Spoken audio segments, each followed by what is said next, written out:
Story of the Door. Mr. Utterson, the lawyer, was a man of a rugged countenance that was never lighted by a smile. Cold, scanty, and embarrassed in discourse, backward in sentiment, lean, long, dusty, dreary, and yet somehow lovable. At friendly meetings, and when the wine was to his taste, something eminently human beaconed from his eye. Something, indeed, which never found its way into his talk, but which spoke, not only in these silent symbols of the after-dinner face, but more often and loudly in the acts of his life. He was austere with himself, drank gin when he was alone to mortify a taste for vintages, and though he enjoyed the theatre, had not crossed the doors of one for 20 years. But he had an approved tolerance for others, sometimes wondering, almost with envy, at the high pressure of spirits involved in their misdeeds, and in any extremity inclined to help rather than to reprove. "I incline to Cain's heresy," he used to say quaintly. "I let my brother go to the devil in his own way." In this character, it was frequently his fortune to be the last reputable acquaintance and the last good influence in the lives of down-going men. And to such as these, so long as they came about his chambers, he never marked a shade of change in his demeanour. No doubt the feat was easy to Mr. Utterson, for he was undemonstrative at the best, and even his friendship seemed to be founded in a similar catholicity of good nature. It is the mark of a modest man to accept his friendly circle, ready-made from the hands of opportunity, and that was the lawyer's way. His friends were those of his own blood, or those who he had known the longest. His affections, like ivy, were the growth of time. They implied no aptness in the object. Hence, no doubt, the bond that united him to Mr. Richard Enfield, his distant kinsman, the well-known man about town. It was a nut to crack for many what these two could see in each other, or what subject they could find in common. It was reported by those who encountered them in their Sunday walks that they said nothing, looked singularly dull, and would hail with obvious relief the appearance of a friend. For all that, the two men put the greatest store by these excursions, counted them the chief jewel of each week, and not only set aside occasions of pleasure, but even resisted the calls of business, that they might enjoy them uninterrupted. It chanced on one of these rambles that their way led them down a by-street in a busy quarter of London. The street was small and what is called quiet, but it drove a thriving trade on the weekdays. The inhabitants were all doing well, it seemed, and all emulously hoping to do better still, and laying out the surplus of their grains in coquetry, so that the shop fronts stood along that thoroughfare with an air of invitation, like rows of smiling saleswomen. Even on Sunday, when it veiled its more florid charms and lay comparatively empty of passage, the street shone out in contrast to its dingy neighbourhood, like a fire in the forest, and with its freshly painted shutters, well-polished brasses, and general cleanliness and gaiety of note, instantly caught and pleased the eye of the passenger. 2 doors from one corner, on the left hand going east, the line was broken by the entry of a court, and just at that point, a certain sinister block of building thrust forward its gable on the street. It was 2 stories high, showed no window, nothing but a door on the lower story, and a blind forehead of discoloured wall on the upper, and bore in every feature the marks of prolonged and sordid negligence. The door, which was equipped with neither bell nor knocker, was blistered and disdained. Tramps slouched into the recess and struck matches on the panels. Children kept shop upon the steps. The schoolboy had tried his knife on the mouldings, and for close on a generation, no one had appeared to drive away these random visitors or to repair their ravages. Mr. Enfield and the lawyer were on the other side of the by-street, but when they came abreast of the entry, the former lifted up his cane and pointed. "Did you ever remark that door?" he asked, and when his companion had replied in the affirmative, "It is connected in my mind," added he, "with a very odd story." "Indeed," said Mr. Utterson with a slight change of voice. And what was that? Well, it was this way, returned Mr. Enfield. I was coming home from some place at the end of the world about 3 o'clock of a black winter morning, and my way lay through a part of town where there was literally nothing to be seen but lamps, street after street, and all the folks asleep, street after street, all lighted up as if for a procession, and all as empty as a church. Till at last I got into that state of mind when a man listens and begins to long for the sight of a policeman. All at once I saw two figures. One, a little man who was stumping along eastward at a good walk, and the other, a girl of maybe 8 or 10, who was running as hard as she was able down a cross street. Well, sir, the two ran into one another naturally enough at the corner, and then came the horrible part of the thing. For the man trampled calmly over the child's body and left her screaming on the ground. It sounds nothing to hear, but it was hellish to see. It wasn't like a man, it was like some damned juggernaut. I gave a few halloa, took to my heels, collared my gentleman, and brought him back to where there was already quite a group about the screaming child. He was perfectly cool and made no resistance, but gave me one look so ugly that it brought out the sweat on me like running. The people who had turned out were the girl's own family, and pretty soon the doctor for whom she had been sent put in his appearance. Well, the child was not much the worst, more frightened, according to the sawbones. And there, you might have supposed, would be an end to it. But there was one curious circumstance. I had taken a loathing to my gentleman at first sight. So had the child's family, which was only natural. But the doctor's case was what struck me. He was the usual cut-and-dry apothecary of no particular age and colour, with a strong Edinburgh accent and about as emotional as a bagpipe. Well, sir, he was like the rest of us. Every time he looked at my prisoner, I saw that Sawbones turn sick and white with the desire to kill him. I knew what was in his mind, just as he knew what was in mine, and killing being out of the question, we did the next best. We told the man we could and would make such a scandal out of this as should make his name stink from one end of London to the other. If he had any friends or any credit, we undertook that he should lose them. And all the time, as we were pitching it in red hot, we were keeping the women off him as best we could, for they were as wild as harpies. I never saw a circle of such hateful faces. And there was the man in the middle, with a kind of black, sneering coolness. Frightened, too, I could see that, but carrying it off, sir, really like Satan. If you choose to make capital out of this accident, said he, I am naturally helpless. No gentleman but wishes to avoid a scene, says he. Name your figure. Well, we screwed him up to £100 for the child's family. He would have clearly liked to stick out, but there was something about the lot of us that meant mischief, and at last he struck. The next thing was to get the money. And where do you think he carried us? But to that place with the door. Whipped out a key, went in, and presently came back with the matter of £10 in gold, and a cheque for the balance on Coots drawn payable to bearer and signed with a name that I can't mention, though it's one of the points of my story, but it was a name at least very well known and often printed. The figure was stiff, but the signature was good for more than that if it was only genuine.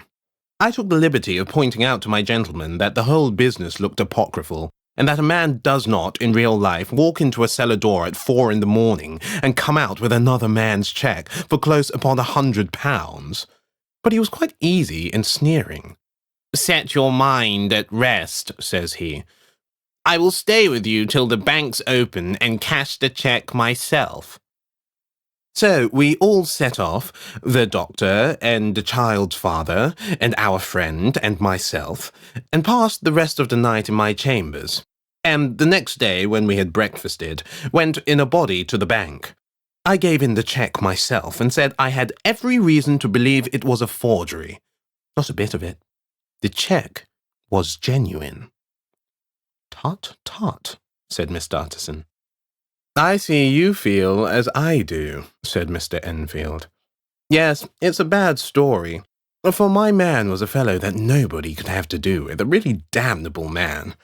And the person that drew the cheque is the very pink of the proprieties. Celebrated too. And what makes it worse, one of your fellows who do what they call good. Blackmail, I suppose. An honest man paying through the nose for some of the capers of his youth. Blackmail House is what I call the place with the door in consequence. Though even that, is far from explaining all, he added, and with the words, fell into a vein of musing. From this, he was recalled by Mr. Utterson, asking rather suddenly, "And you don't know if the drawer of the cheque lives there?" "A likely place, isn't it?" returned Mr. Enfield. "But I happen to have noticed his address. He lives in some square or other." "And you never asked about the place with the door?" said Mr. Utterson. "No, sir, I had a delicacy," was the reply. "I feel very strongly about putting questions. It partakes too much of the style of the Day of Judgment. You start a question, and it's like starting a stone. You sit quietly at the top of a hill, and away the stone goes, starting others. And presently some bland old bird, the last you would have thought of, is knocked on the head in his own back garden, and the family have to change their name. No, sir, I make it a rule of mine. The more it looks like Queer Street, the less I ask." "A very good rule, too," said the lawyer. "But I have studied the place for myself," continued Mr. Enfield. "It seems scarcely a house. There is no other door, and nobody goes in or out of that one, but once in a great while, the gentleman of my adventure. There are 3 windows looking on the court on the first floor, none below. The windows are always shut, but they're clean. And then there's a chimney which is generally smoking, so somebody must live there. And yet it's not so sure, for the buildings are so packed together about the court that it's hard to say where one ends and another begins." The pair walked on again for a while in silence, and then, "Enfield," said Mr. Utterson, "that's a good rule of yours." "Yes, I think it is," returned Enfield. "But for all that," continued the lawyer, "there's one point I want to ask. I want to ask the name of that man who walked over the child." "Well," said Mr. Enfield, "I can't see what harm it would do. It was a man of the name of Hyde." Said Mr. Utterson. "What sort of a man is he to see?" "He's not easy to describe. There is something wrong with his appearance, something displeasing, something downright detestable. I never saw a man I so disliked, and yet I scarce know why. He must be deformed somewhere. He gives a strong feeling of deformity, although I couldn't specify the point. He's an extraordinary-looking man, and yet I really can name nothing out of the way. No, sir, I can make no hand of it. I can't describe him. And it's not want of memory, for I declare I can see him this moment." Mr. Utterson again walked some way in silence, and obviously under a weight of consideration. "You are sure he used a key?" he inquired at last. "My dear sir," began Enfield, surprised out of himself. "Yes, I know," said Utterson. "I know it must seem strange. The fact is, if I do not ask you the name of the other party, it is because I know it already. You see, Richard, your tale has gone home. If you have been inexact in any point, you had better correct it." "Oh, I think you might have warned me," returned the other, with a touch of sullenness. "But I have been pedantically exact, as you call it. The fellow had a key, and what's more, he has it still. I saw him use it not a week ago." Mr. Utterson sighed deeply, but never said a word. and the young man presently resumed. "Here is another lesson to say nothing," said he. "I am ashamed of my long tongue. Let us make a bargain never to refer to this again." "With all my heart," said the lawyer. "I shake hands on that, Richard." Search for Mr. Hyde. That evening, Mr. Utterson came home to his bachelor house in sombre spirits, and sat down to dinner without relish.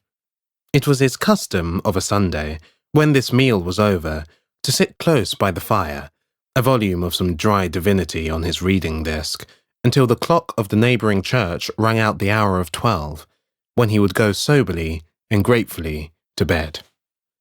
On this night, however, as soon as the cloth was taken away, he took up a candle and went into his business room.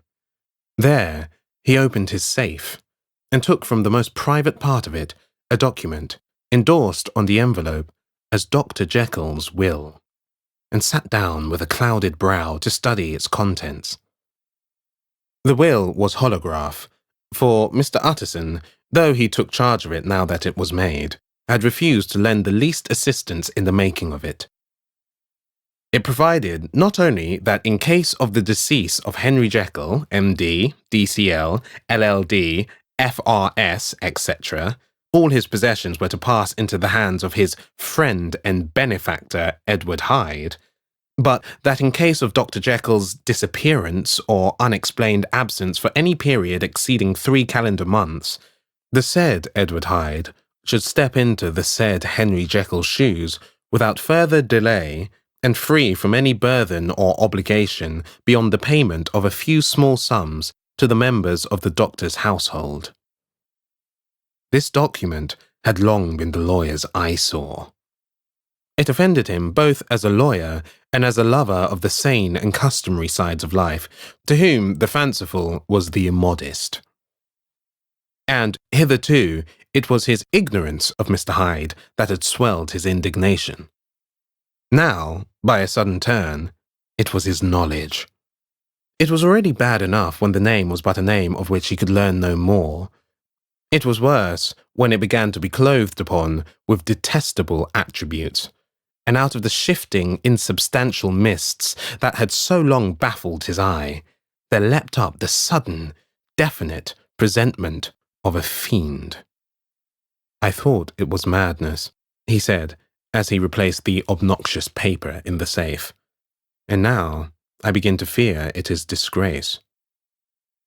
With that, he blew out his candle, put on a greatcoat, and set forth in the direction of Cavendish Square, that citadel of medicine, where his friend, the great Dr. Lanyon, had his house and received his crowding patients. If anyone knows, it will be Lanyon, he had thought. The solemn butler knew and welcomed him. He was subjected to no stage of delay, but ushered direct from the door to the dining room, where Dr. Lanyon sat alone over his wine.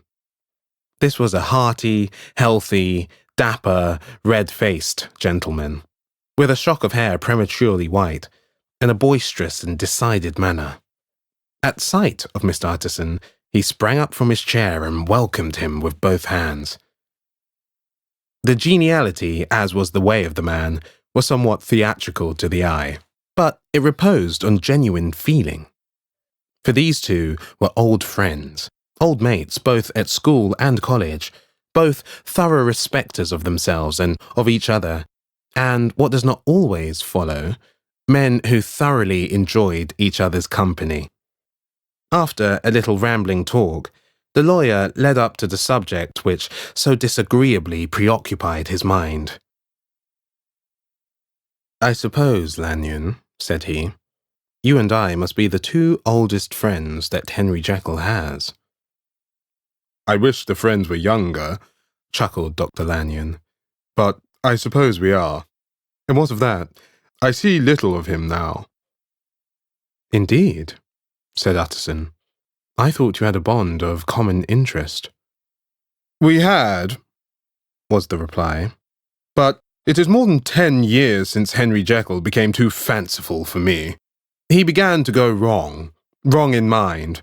And though, of course, I continue to take an interest in him for old sake's sake, as they say, I see and have seen devilish little of the man. Such unscientific balderdash, added the doctor, flushing suddenly purple, would have estranged Damon and Pythias. This little spirit of temper was somewhat of a relief to Mr. Utterson. They have only differed on some point of science, he thought. And being a man of no scientific passions, except in the matter of conveyancing, he even added, it is nothing worse than that.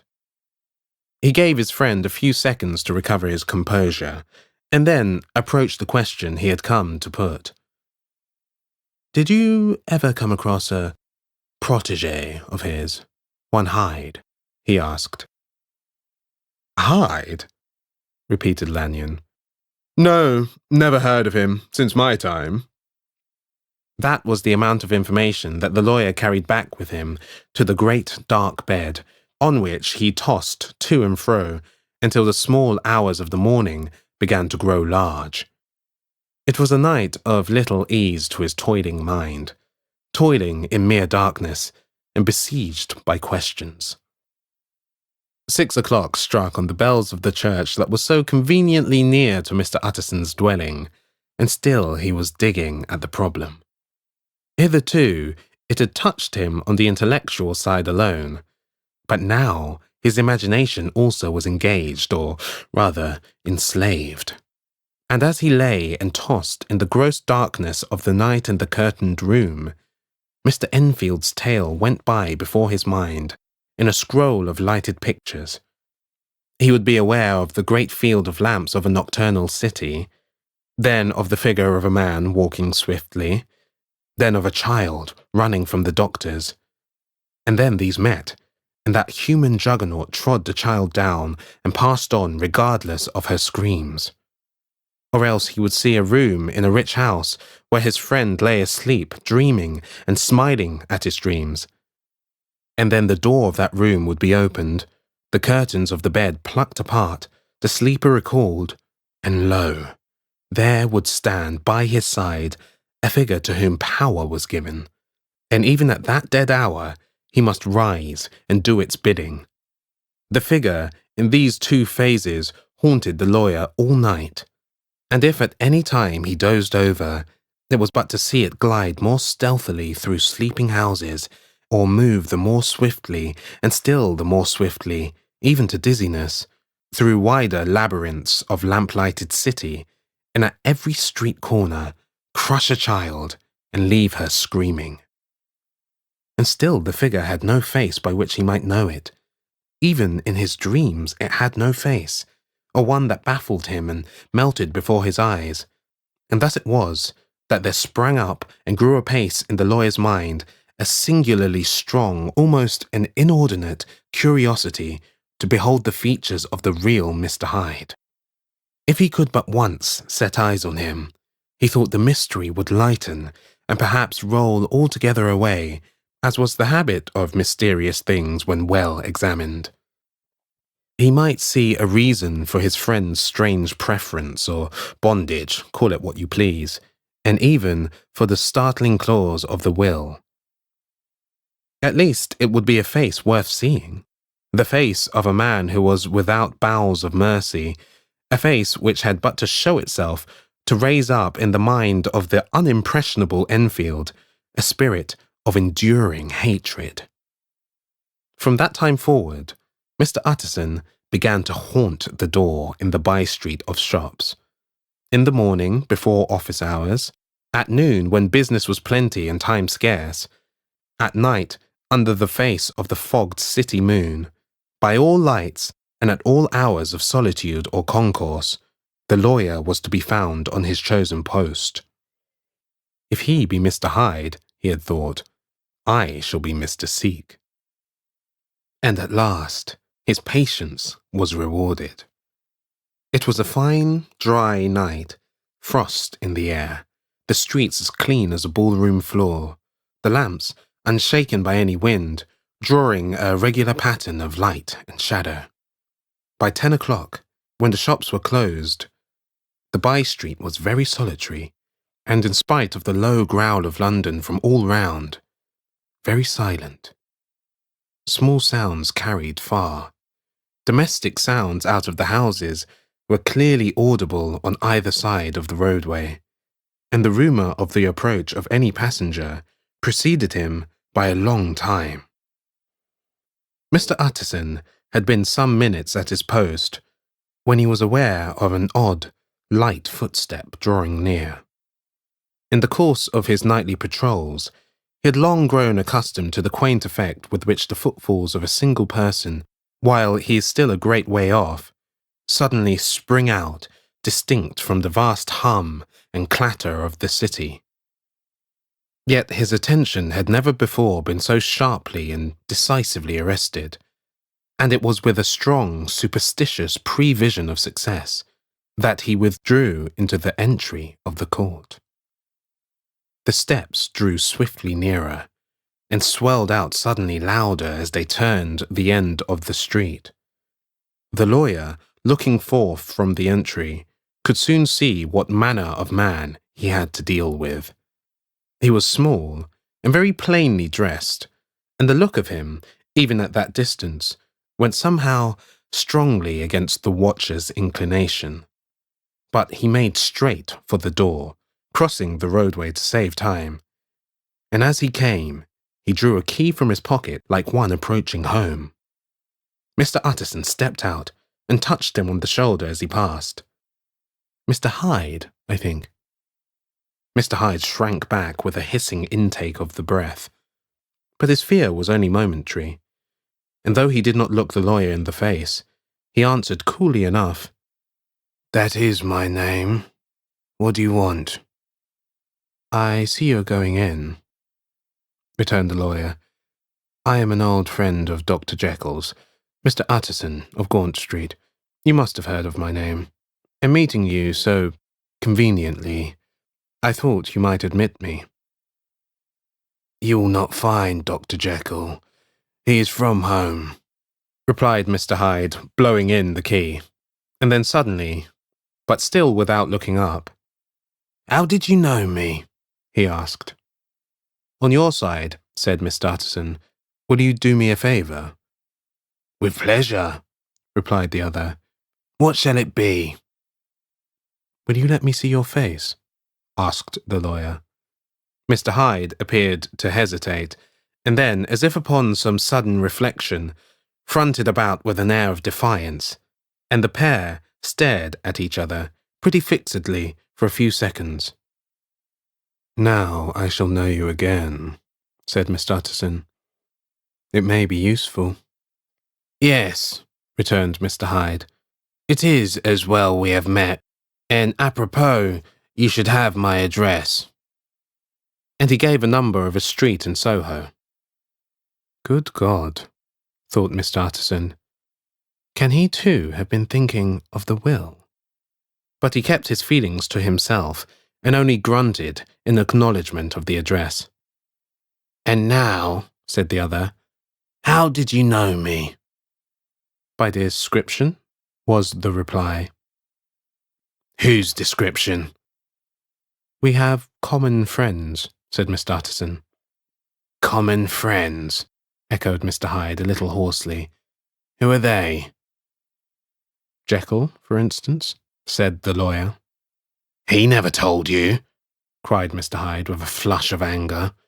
"I did not think you would have lied." "Come," said Mr. Utterson, "that is not fitting language." The other snarled aloud into a savage laugh, and the next moment, with extraordinary quickness, he had unlocked the door and disappeared into the house. The lawyer stood a while when Mr. Hyde had left him, the picture of disquietude. Then he began slowly to mount the street, pausing every step or two and putting his hand to his brow like a man in mental perplexity. The problem he was thus debating as he walked was one of a class that is rarely solved. Mr. Hyde was pale and dwarfish. He gave an impression of deformity without any nameable malformation. He had a displeasing smile, He had borne himself to the lawyer with a sort of murderous mixture of timidity and boldness, and he spoke with a husky, whispering and somewhat broken voice. All these were points against him, but not all of these together could explain the hitherto unknown disgust, loathing, and fear with which Mr. Utterson regarded him. "There must be something else," said the perplexed gentleman. "There is something more, if I could find a name for it. God bless me, the man seems hardly human. Something troglodytic, shall we say? Or can it be the old story of Dr. Fell? Or is it the mere radiance of a foul soul that thus transpires through and transfigures its clay continent? The last, I think. For oh, my poor old Harry Jekyll. If ever I read Satan's signature upon a face, it is on that of your new friend." Round the corner from the by-street, there was a square of ancient, handsome houses, now for the most part decayed from their high estate, and let in flats and chambers to all sorts and conditions of men, map engravers, architects, shady lawyers, and the agents of obscure enterprises. One house, however, second from the corner, was still occupied entire, and at the door of this, which wore a great air of wealth and comfort, though it was now plunged in darkness except for the fanlight, Mr. Utterson stopped and knocked. A well-dressed, elderly servant opened the door. "Is Dr. Jekyll at home, Poole?" asked the lawyer. "I will see, Mr. Utterson," said Poole, admitting the visitor as he spoke into a large, low-roofed, comfortable hall, paved with flags, warmed after the fashion of a country house by a bright open fire, and furnished with costly cabinets of oak. "Will you wait here by the fire, sir, or shall I give you a light in the dining room?" "Here, thank you," said the lawyer, and he drew near and leaned on the tall fender. This hall, in which he was now left alone, was a pet fancy of his friend, the doctor's, and Utterson himself was wont to speak of it as the pleasantest room in London. But tonight there was a shudder in his blood.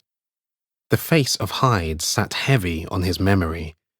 He felt, what was rare with him, a nausea and distaste of life, and in the gloom of his spirits, he seemed to read a menace in the flickering of the firelight on the polished cabinets and the uneasy starting of the shadow on the roof. He was ashamed of his relief when Poole presently returned to announce that Dr. Jekyll was gone out. "I saw Mr. Hyde go in by the old dissecting room, Poole," he said. "Is that right, when Dr. Jekyll is from home?" "Quite right, Mr. Utterson, sir," replied the servant. "Mr. Hyde has a key."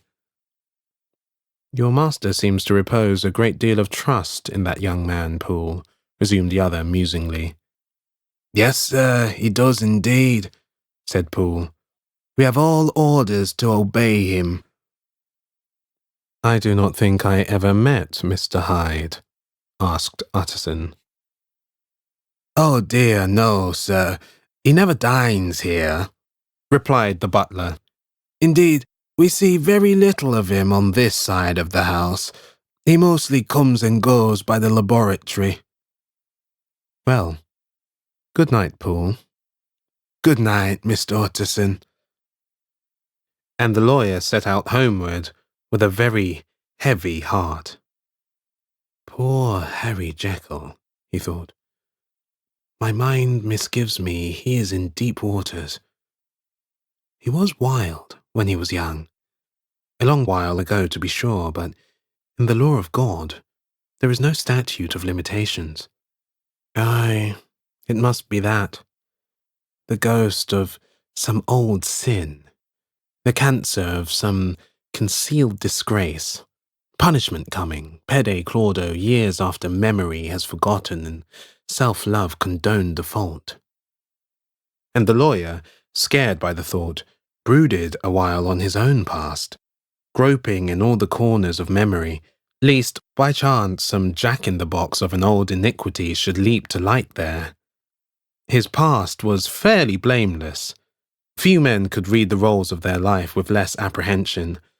Yet he was humbled to the dust by the many ill things he had done, and raised up again into a sober and fearful gratitude by the many he had come so near to doing, yet avoided.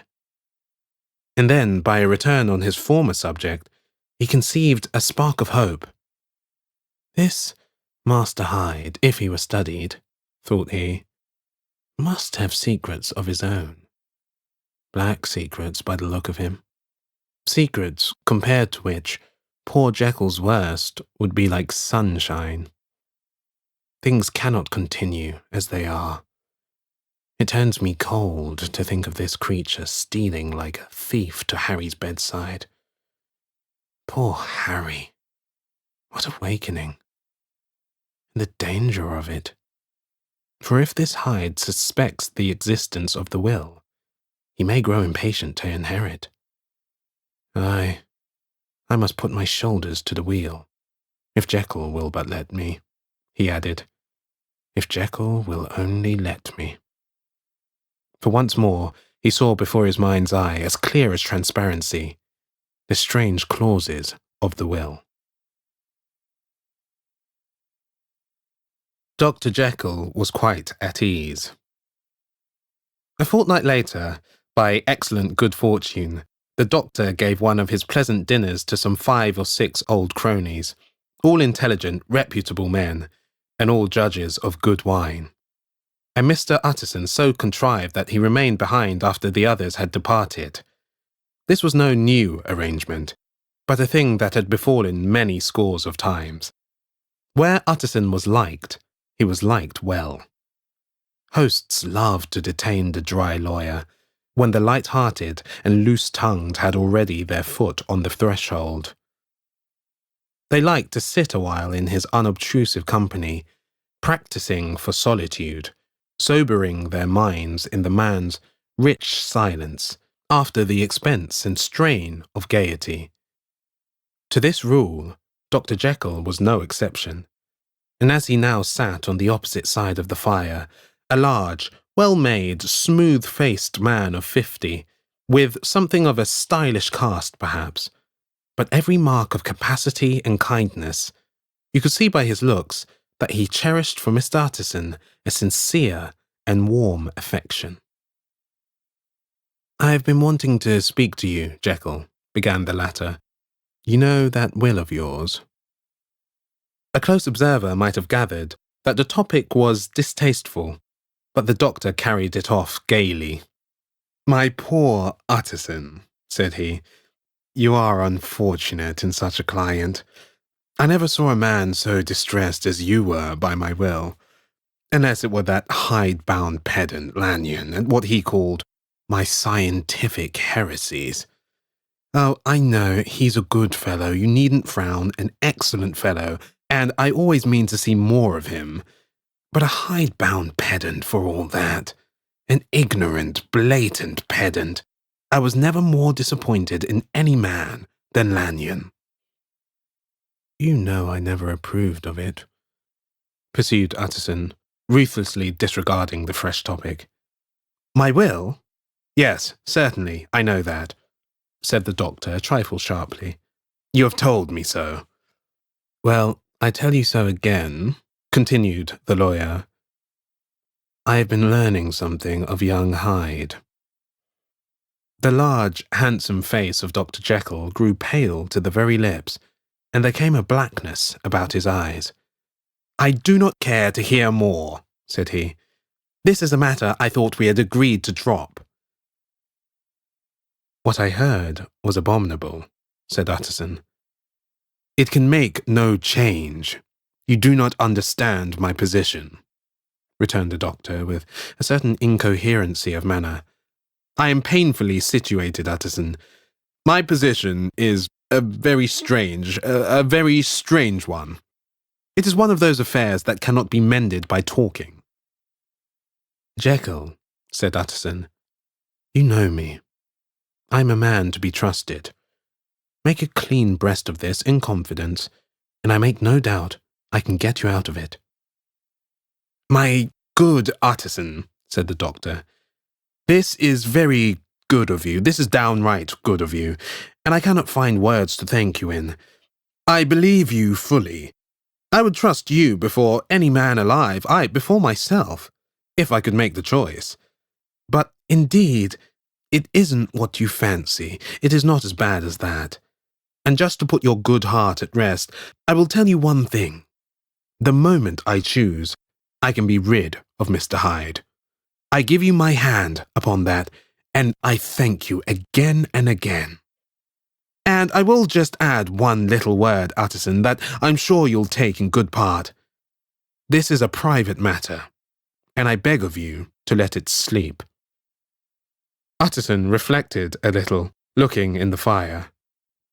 "I have no doubt you are perfectly right," he said at last, getting to his feet. "Well, but since we have touched upon this business, and for the last time, I hope," continued the doctor, "there is one point I should like you to understand. I have really a very great interest in poor Hyde. I know you have seen him, he told me so, and I fear he was rude. But I do sincerely take a very great interest in that young man, and if I am taken away, Utterson, I wish you to promise me that you will bear with him and get his rights for him. I think you would if you knew all, and it would be a weight off my mind if you would promise." "I can't pretend that I shall ever like him," said the lawyer. "I don't ask that," pleaded Jekyll, laying his hand upon the other's arm. "I only ask for justice. I only ask you to help him, for my sake, when I am no longer here." Utterson heaved an irrepressible sigh. "Well," said he, "I promise." The Carew murder case. Nearly a year later, in the month of October 1800-, London was startled by a crime of singular ferocity and rendered all the more notable by the high position of the victim. The details were few and startling. A maid-servant, living alone in a house not far from the river, had gone upstairs to bed about 11. Although a fog rolled over the city in the small hours, the early part of the night was cloudless, and the lane, which the maid's window overlooked, was brilliantly lit by the full moon. It seems she was romantically given, for she sat down upon her box, which stood immediately under the window, and fell into a dream of musing. Never, she used to say with streaming tears when she narrated that experience, never had she felt more at peace with all men or thought more kindly of the world. And as she so sat, she became aware of an aged, beautiful gentleman with white hair, drawing near along the lane, and advancing to meet him, another and very small gentleman, to whom at first she paid less attention. When they had come within speech, which was just under the maid's eyes, the older man bowed and accosted the other with a very pretty manner of politeness. It did not seem as if the subject of his address were of great importance. Indeed, from his pointing, it sometimes appeared as if he were only inquiring his way. But the moon shone on his face as he spoke, and the girl was pleased to watch it. It seemed to breathe such an innocent and old-world kindness of disposition, yet with something high, too, as of a well-founded self-content. Presently, her eye wandered to the other, and she was surprised to recognize in him a certain Mr. Hyde, who had once visited her master, and for whom she had conceived a dislike. He had in his hand a heavy cane with which he was trifling, but he answered never a word, and seemed to listen with an ill-contained impatience. And then, all of a sudden, he broke out in a great flame of anger, stamping with his foot, brandishing the cane, and carrying on, as the maid described it, like a madman. The old gentleman took a step back, with the air of one very much surprised and a trifle hurt, and at that Mr. Hyde broke out of all bounds and clubbed him to the earth. and next moment, with ape-like fury, he was trampling his victim underfoot and hailing down a storm of blows, under which the bones were audibly shattered, and the body jumped upon the roadway. At the horror of these sights and sounds, the maid fainted. It was 2 o'clock when she came to herself and called for the police. The murderer was gone long ago, but there lay his victim in the middle of the lane, incredibly mangled. The stick with which the deed had been done, although it was of some rare and very tough and heavy wood, had broken in the middle under the stress of this insensate cruelty, and one splintered half had rolled in the neighbouring gutter. The other, without doubt, had been carried away by the murderer.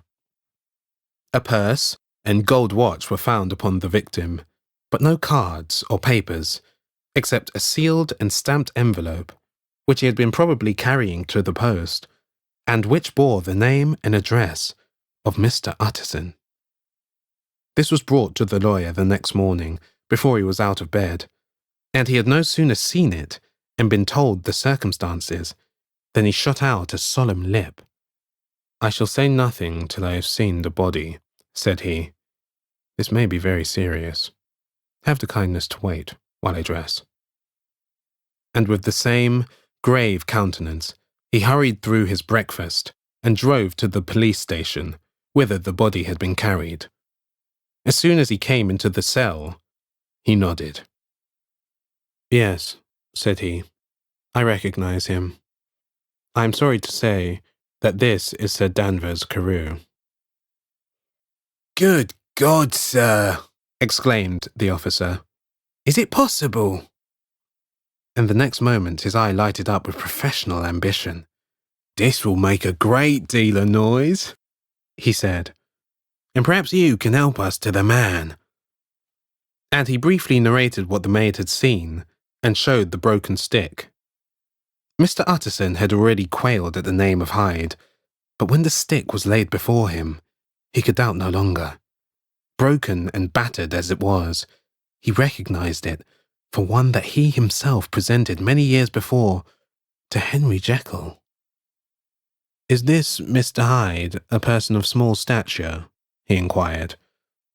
"Particularly small, and particularly wicked-looking, is what the maid calls him," said the officer. Mr. Utterson reflected, and then raising his head, "If you will come with me in my cab," he said, "I think I can take you to his house." It was by this time about 9 in the morning, and the first fog of the season.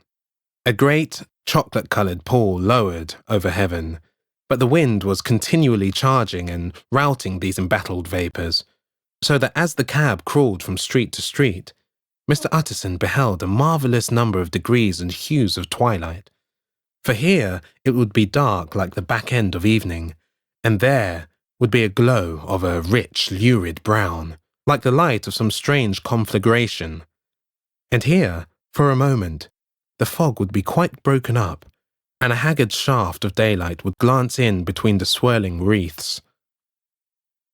The dismal quarter of Soho, seen under these changing glimpses, with its muddy ways and slatternly passengers, and its lamps, which had never been extinguished, or had been kindled afresh to combat this mournful re-invasion of darkness, seemed, in the lawyer's eyes, like a district of some city in a nightmare. The thoughts of his mind, besides, were of the gloomiest dye, and when he glanced at the companion of his drive, he was conscious of some touch of that terror of the law and the law's officers which may at times assail the most honest. As the cab drew up before the address indicated, the fog lifted a little and showed him a dingy street, a gin palace, a low French eating-house, a shop for the retail of penny numbers and tuppenny salads, many ragged children huddled in doorways, and many women of many different nationalities passing out, key in hand, to have a morning glass. And the next moment, the fog settled down again upon that part as brown as umber, and cut him off from his blackguardly surroundings. This was the home of Henry Jekyll's favourite, of a man who was heir to £250,000 sterling. An ivory-faced and silvery-haired old woman opened the door. She had an evil face, smoothed by hypocrisy, but her manners were excellent. Yes, she said, this was Mr. Hyde's, but he was not at home. He had been in that night very late, but he had gone away again in less than an hour. There was nothing strange in that. His habits were very irregular, and he was often absent. For instance, it was nearly 2 months since she had seen him till yesterday. Very well, then. We wish to see his rooms, said the lawyer. And when the woman began to declare it was impossible, I had better tell you who this person is, he added. This is Inspector Newcomen of Scotland Yard. A flash of odious joy appeared upon the woman's face. Ah, said she, he's in trouble. What has he done? Mr. Utterson and the inspector exchanged glances. He don't seem a very popular character, observed the latter. And now, my good woman, just let me and this gentleman have a look about us. In the whole extent of the house, which, but for the old woman, remained otherwise empty, Mr. Hyde had only used a couple of rooms, but these were furnished with luxury and good taste. A closet was filled with wine. The plate was of silver. The napery, elegant. A good picture hung upon the walls. A gift, as Utterson supposed, from Henry Jekyll, who was much of a connoisseur, and the carpets were of many plies and agreeable in colour. At this moment, however, the rooms bore every mark of having been recently and hurriedly ransacked. Clothes lay about the floor with their pockets inside out. Lock-fast drawers stood open, and on the hearth there lay a pile of grey ashes, as though many papers had been burnt. From these embers, the inspector disinterred the butt end of a green cheque-book, which had resisted the action of the fire. The other half of the stick was found behind the door, and as this clinched his suspicions, the officer declared himself delighted. A visit to the bank, where several £1,000s were found to be lying to the murderer's credit, completed his gratification. You may depend on it, sir, he told Mr. Utterson. I have him in my hand. He must have lost his head, or he would never have left the stick, or above all burnt the cheque-book. Why, money's life to the man.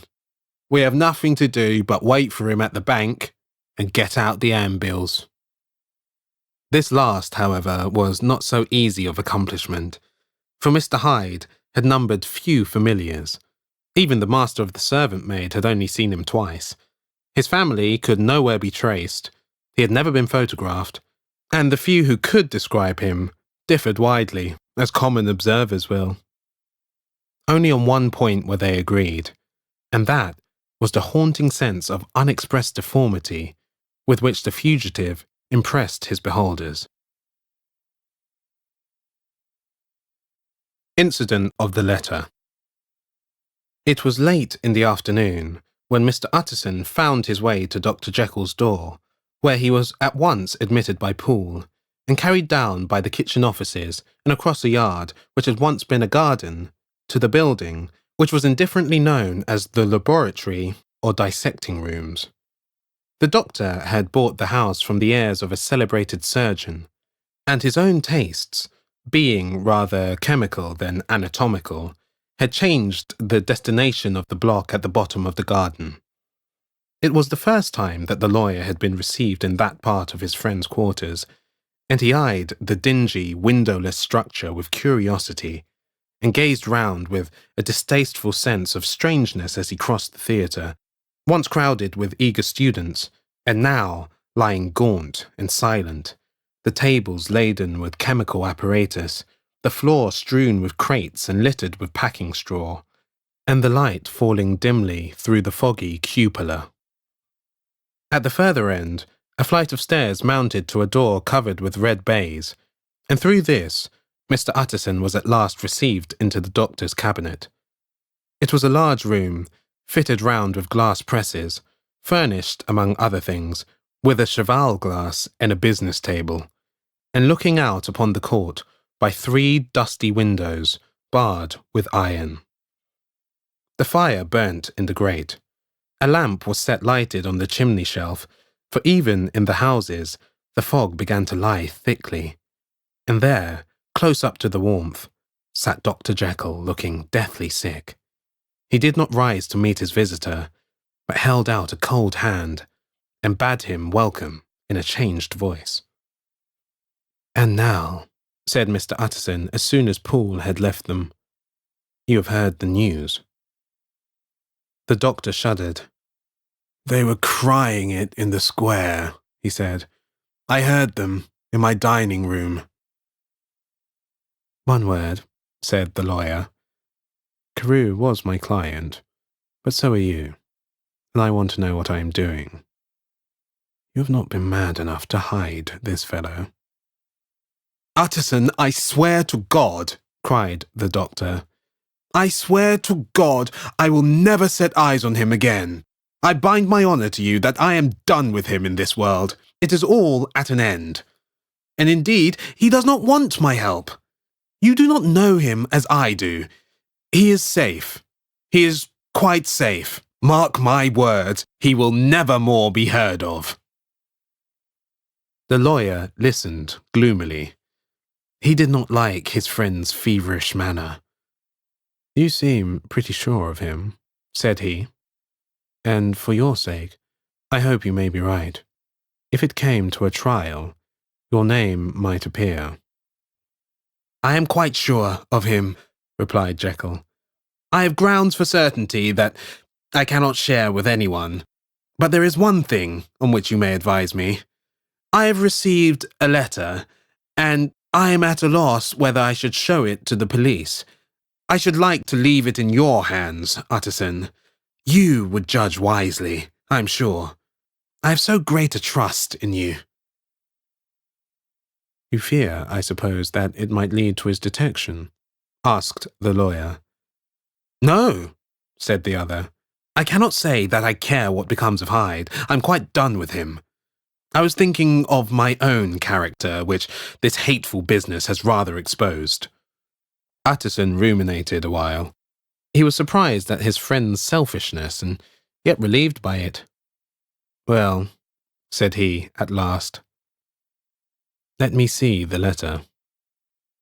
The letter was written in an odd upright hand and signed Edward Hyde, and it signified, briefly enough, that the writer's benefactor, Dr. Jekyll, whom he had long so unworthily repaid for 1,000 generosities, need labour under no alarm for his safety, as he had means of escape on which he placed a sure dependence. The lawyer liked this letter well enough. It put a better colour on the intimacy than he had looked for, and he blamed himself for some of his past suspicions. "Have you the envelope?" he asked. "I burnt it," replied Jekyll, "before I thought what I was about, but it bore no postmark. The note was handed in."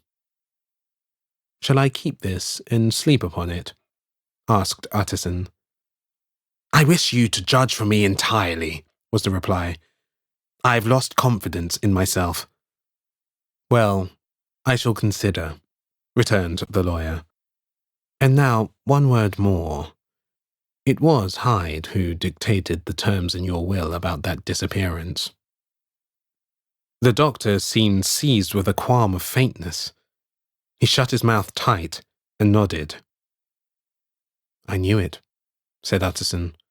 "He meant to murder you. You had a fine escape." "I have had what is far more to the purpose," returned the doctor solemnly. "I've had a lesson. Oh God, Utterson, what a lesson I have had." And he covered his face for a moment with his hands.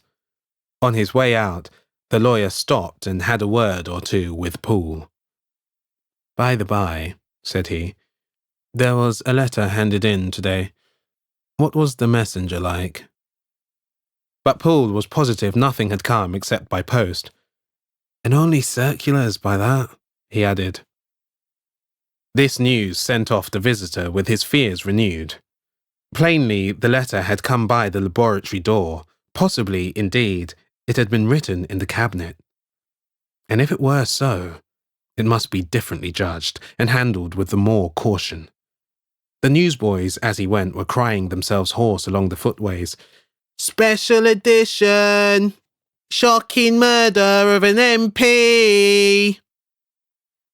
That was the funeral oration of one friend and client, and he could not help a certain apprehension lest the good name of another should be sucked down in the eddy of the scandal. It was, at least, a ticklish decision that he had to make, and self-reliant as he was by habit, he began to cherish a longing for advice. It was not to be had directly, but perhaps, he thought, it might be fished for. Presently after, he sat on one side of his own hearth, with Mr. Guest, his head clerk, upon the other, and midway between, at a nicely calculated distance from the fire, a bottle of a particular old wine that had long dwelt unsunned in the foundations of his house. The fog still slept on the wing above the drowned city, where the lamps glimmered like carbuncles, and through the muffle and smother of these fallen clouds, the procession of the town's life was still rolling in through the great arteries with a sound as of a mighty wind. But the room was gay with firelight. In the bottle, the acids were long ago resolved.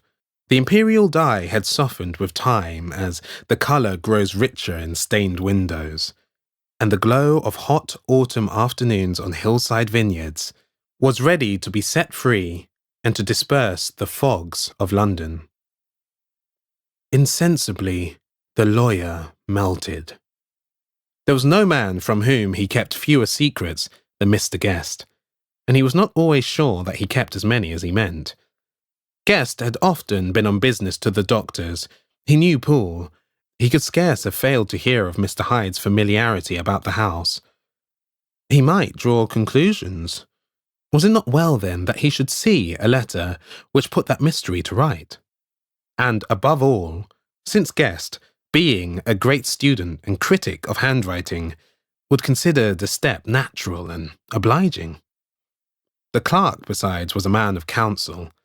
He could scarce read so strange a document without dropping a remark, and by that remark, Mr. Utterson might shape his future course. "This is a sad business about Sir Danvers," he said. "Yes, sir, indeed. It has elicited a great deal of public feeling," returned Guest. "The man, of course, was mad." "I should like to hear your views on that," replied Utterson. "I have a document here in his handwriting. It is between ourselves, for I scarce know what to do about it. It is an ugly business at the best. But there it is, quite in your way. A murderer's autograph." Guest's eyes brightened, and he sat down at once and studied it with passion. "No, sir," he said. "Not mad, but it is an odd hand."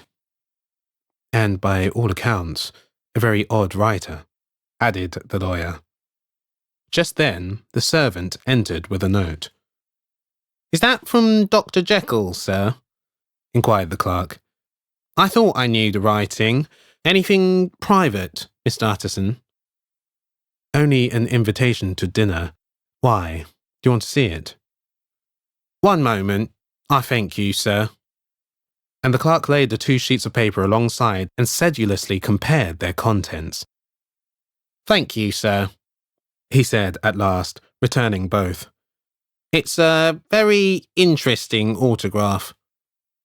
There was a pause, during which Mr. Utterson struggled with himself. "Why did you compare them, Guest?"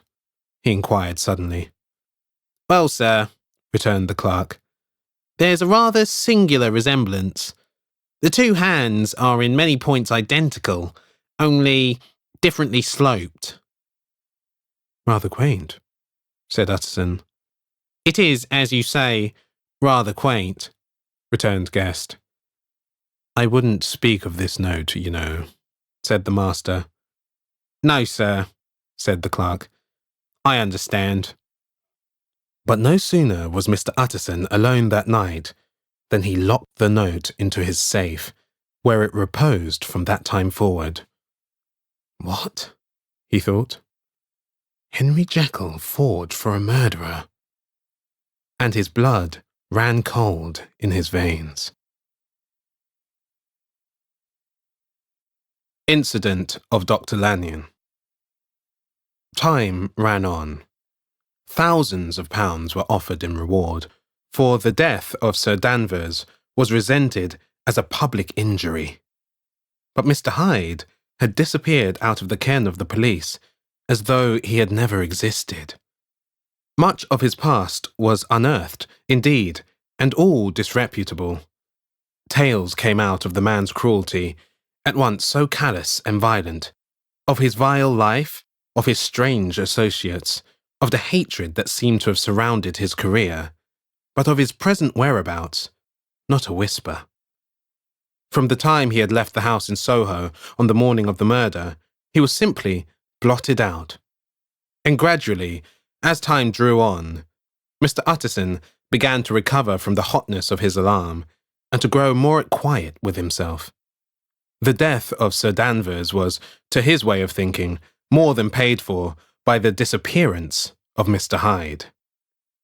Now that that evil influence had been withdrawn, a new life began for Dr. Jekyll. He came out of his seclusion, renewed relations with his friends, became once more their familiar guest and entertainer, and whilst he had always been known for charities, he was now no less distinguished for religion. He was busy. He was much in the open air. He did good.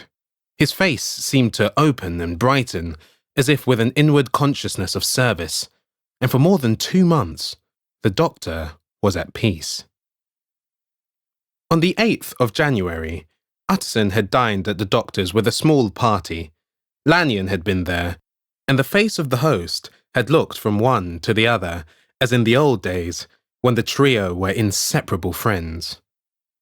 On the 12th, and again on the 14th, the door was shut against the lawyer. "The doctor was confined to the house," Poole said, "and saw no one." On the 15th he tried again, and was again refused. And having now been used for the last 2 months to see his friend almost daily, he found this return of solitude to weigh upon his spirits.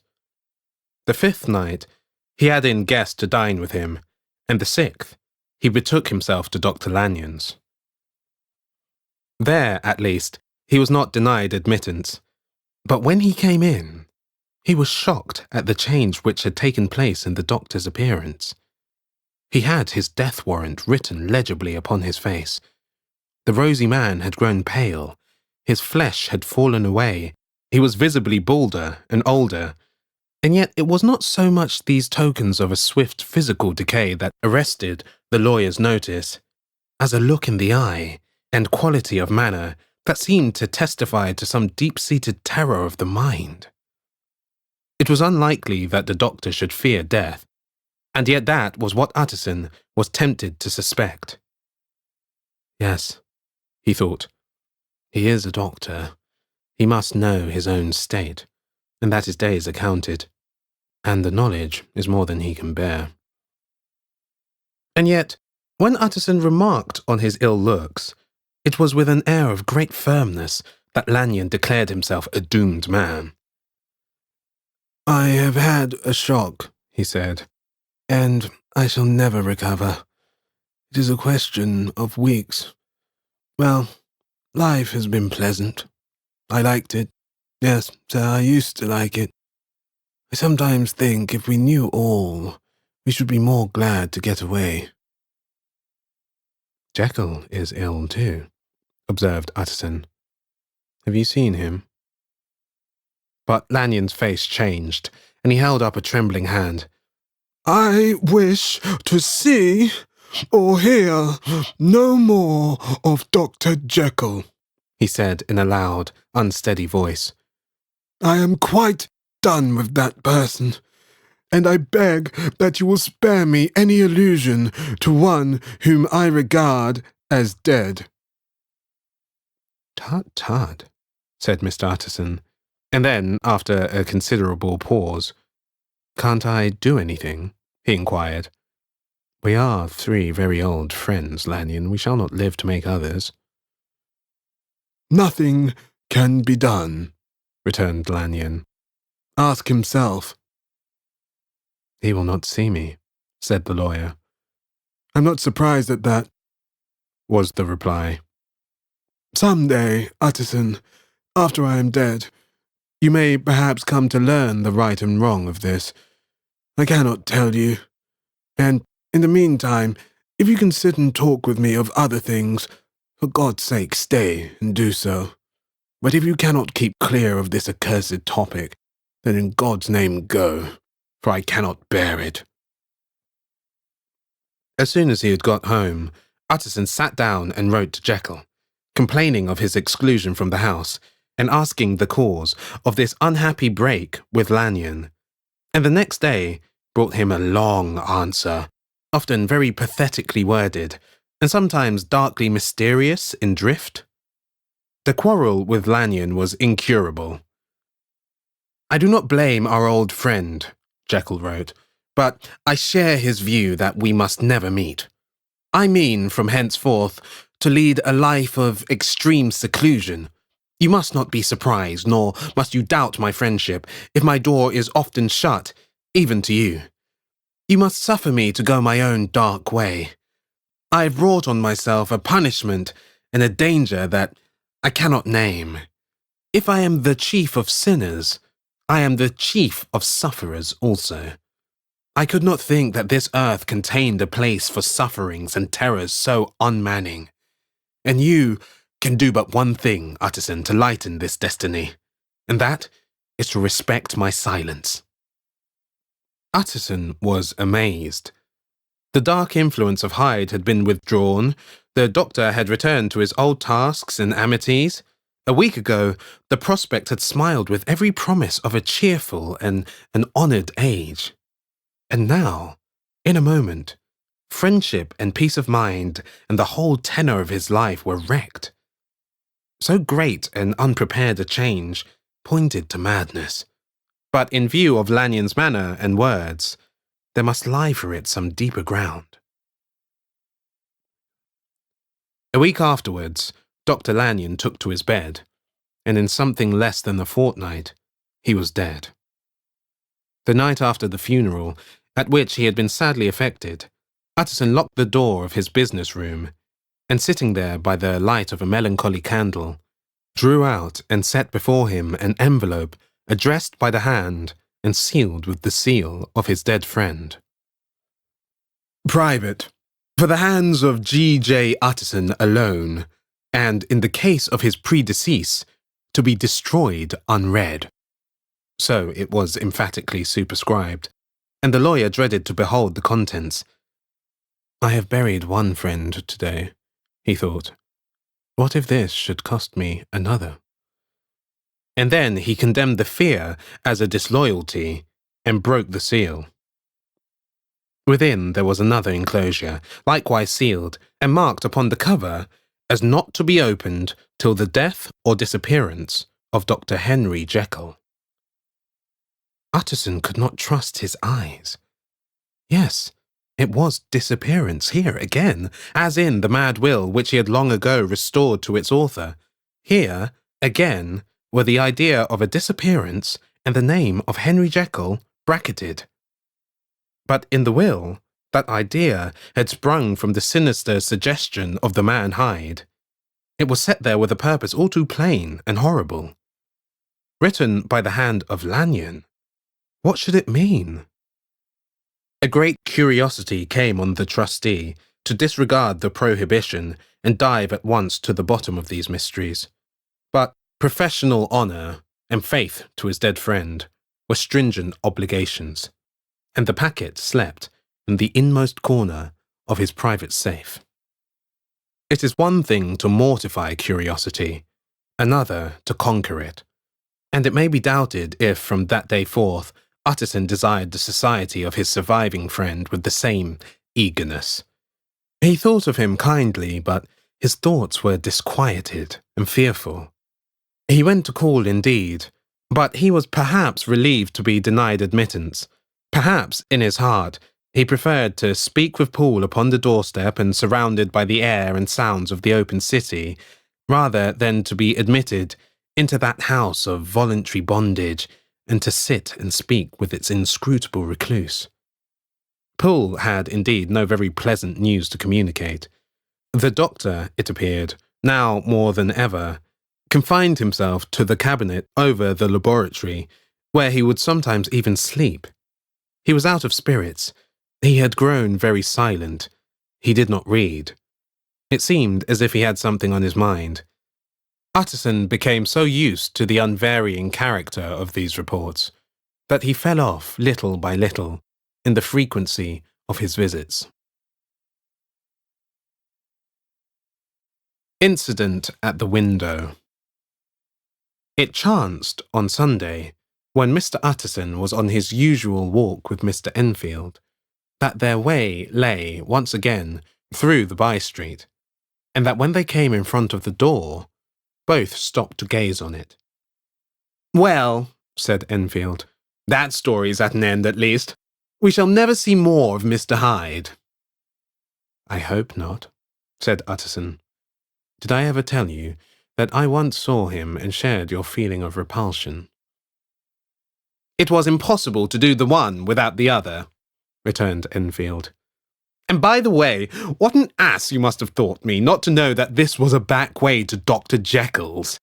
It was partly your own fault that I found it out, even when I did." "So you found it out, did you?" said Utterson. "But if that be so, we may step into the court and take a look at the windows. To tell you the truth, I'm uneasy about poor Jekyll, and even outside, I feel as if the presence of a friend might do him good." The court was very cool and a little damp, and full of premature twilight, although the sky high up overhead was still bright with sunset. The middle one of the three windows was halfway open, and sitting close beside it, taking the air with an infinite sadness of mien, like some disconsolate prisoner, Utterson saw Dr. Jekyll. "What? Jekyll!" he cried. "I trust you are better." "I am very low, Utterson," replied the doctor drearily. "Very low. It will not last long, thank God." "You stay too much indoors," said the lawyer. "You should be out, whipping up the circulation like Mr. Enfield and me. This is my cousin, Mr. Enfield. Dr. Jekyll. Come now, get your hat and take a quick turn with us."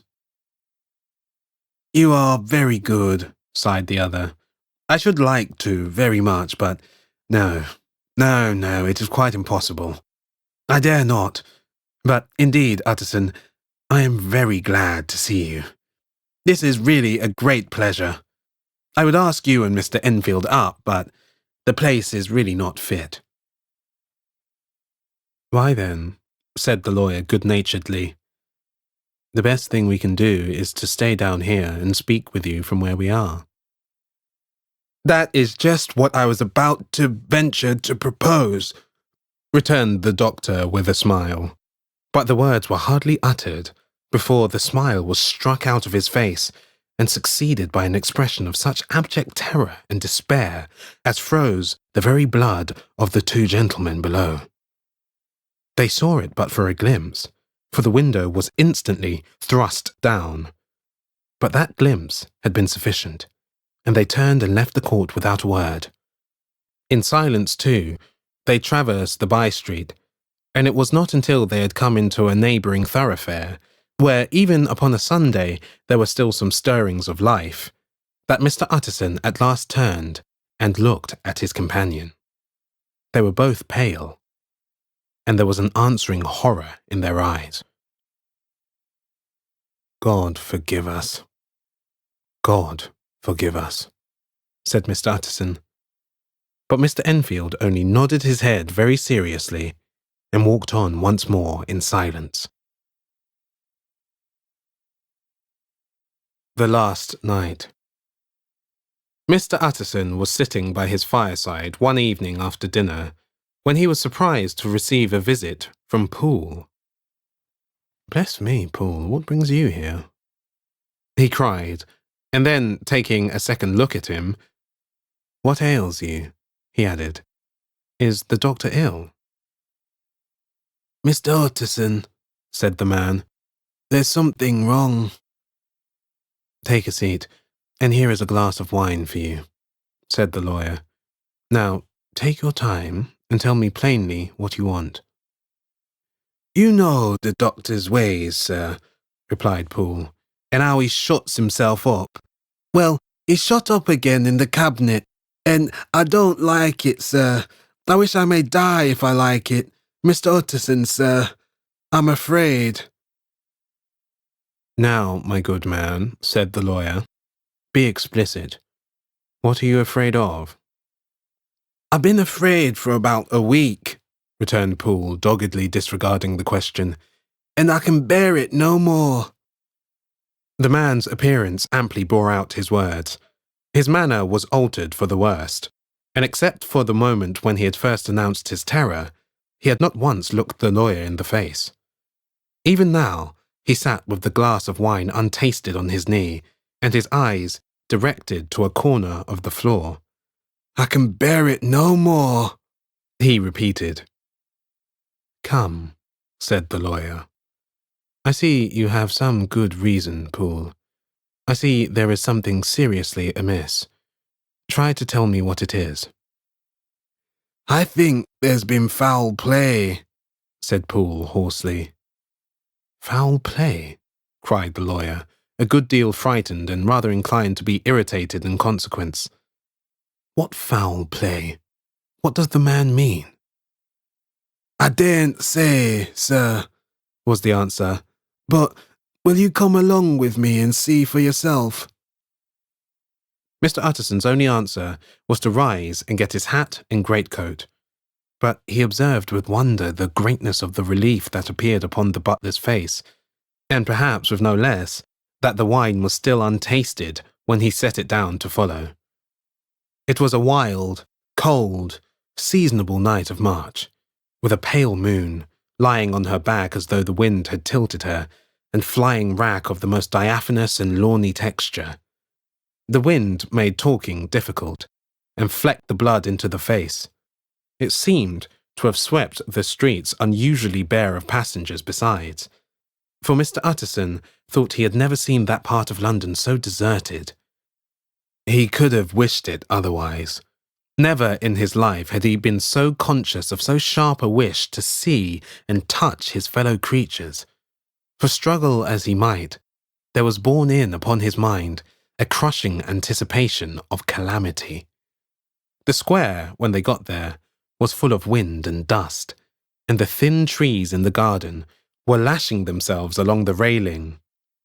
Poole, who had kept all the way a pace or two ahead, now pulled up in the middle of the pavement, and in spite of the biting weather, took off his hat and mopped his brow with a red pocket-handkerchief. But for all the hurry of his coming, these were not the dews of exertion that he wiped away, but the moisture of some strangling anguish, for his face was white, and his voice, when he spoke, harsh and broken. "Well, sir," he said, "here we are, and God grant there be nothing wrong." "Amen, Poole," said the lawyer. Thereupon the servant knocked in a very guarded manner. The door was opened on the chain, and a voice asked from within, "Is that you, Poole?" "It's all right," said Poole. "Open the door." The hall, when they entered it, was brightly lighted up. The fire was built high, and about the hearth the whole of the servants, men and women, stood huddled together like a flock of sheep. At the sight of Mr. Utterson, the housemaid broke into hysterical whimpering, and the cook, crying out, "Bless God, it's Mr. Utterson!" ran forward as if to take him in her arms. "What? What? Are you all here?" said the lawyer peevishly. "Very irregular, very unseemly. Your master would be far from pleased." "They're all afraid," said Poole. Blank silence followed, no one protesting. Only the maid lifted her voice and now wept loudly. "Hold your tongue!" Poole said to her with a ferocity of accent that testified to his own jangled nerves. And indeed, when the girl had so suddenly raised the note of her lamentation, they had all started and turned towards the inner door with faces of dreadful expectation. "And now," continued the butler, addressing the knife boy, "reach me a candle and we'll get this through hands at once." And then he begged Mr. Utterson to follow him and led the way to the back garden. "Now, sir," said he, "you come as gently as you can. I want you to hear, and I don't want you to be heard. And see here, sir, if by any chance he was to ask you in, don't go." Mr. Utterson's nerves at this unlooked-for termination gave a jerk that nearly threw him from his balance, but he recollected his courage and followed the butler into the laboratory building, through the surgical theatre with its lumber of crates and bottles, to the foot of the stair. Here, Poole motioned him to stand on one side and listen, while he himself, setting down the candle and making a great and obvious call on his resolution, mounted the steps and knocked with a somewhat uncertain hand on the red baize of the cabinet door. "Mr. Utterson, sir, asking to see you," he called. And even as he did so, once more violently signed to the lawyer to give ear. A voice answered from within. "Tell him I cannot see anyone," it said complainingly. "Thank you, sir," said Poole, with a note of something like triumph in his voice, and taking up his candle, he led Mr. Utterson back across the yard and into the great kitchen, where the fire was out and the beetles were leaping on the floor. "Sir," he said, looking Mr. Utterson in the eyes, "was that my master's voice?" "It seems much changed," replied the lawyer, very pale but giving look for look. "Changed? Well, yes, I think so," said the butler. "Have I been 20 years in this man's house to be deceived about his voice? No, sir, master's made away with. He was made away with 8 days ago, when we heard him cry out upon the name of God. And who's in there instead of him, and why it stays there, is a thing that cries to heaven, Mr. Utterson." "This is a very strange tale, Poole. This is rather a wild tale, my man," said Mr. Utterson, biting his finger. "Suppose it were as you suppose, supposing Dr. Jekyll to have been, well, murdered. What could induce the murderer to stay? That won't hold water. It doesn't commend itself to reason." "Well, Mr. Utterson, you are a hard man to satisfy, but I'll do it yet," said Poole. "All this last week, you must know, him, or it, whatever it is that lives in that cabinet, has been crying night and day for some sort of medicine, and cannot get it to his mind. It was sometimes his way, the master's that is, to write his orders on a sheet of paper and throw it on the stair. We've had nothing else this week back. Nothing but papers and a closed door, and the very meals left there to be smuggled in when nobody was looking. Well, sir, every day, aye, and twice and thrice in the same day, there have been orders and complaints, and I've been sent flying to all the wholesale chemists in town. Every time I brought the stuff back, there would be another paper telling me to return it because it was not pure, and another order to a different firm. This drug is wanted bitter bad, sir, whatever for." "Have you any of these papers?" asked Mr. Utterson. Poole felt in his pocket and handed out a crumpled note, which the lawyer, bending nearer to the candle, carefully examined. Its contents ran thus. "Dr. Jekyll presents his compliments to Messrs. Moore. He assures them that their last sample is impure and quite useless for its present purpose. In the year 1800 Dr. J purchased a somewhat large quantity from Messrs. M. He now begs them to search with most sedulous care, and should any of the same quality be left, forward it to him at once. Expense is no consideration. The importance of this to Dr. J can hardly be exaggerated. So far, the letter had run composedly enough, but here, with a sudden splutter of the pen, the writer's emotion had broken loose. "For God's sake," he added, "find me some of the old." "This is a strange note," said Mr. Utterson. And then sharply, "How do you come to have it open?" "The man at Moore's was main angry, sir, and he threw it back to me like so much dirt," returned Poole. "This is unquestionably the doctor's hand, do you know?" resumed the lawyer.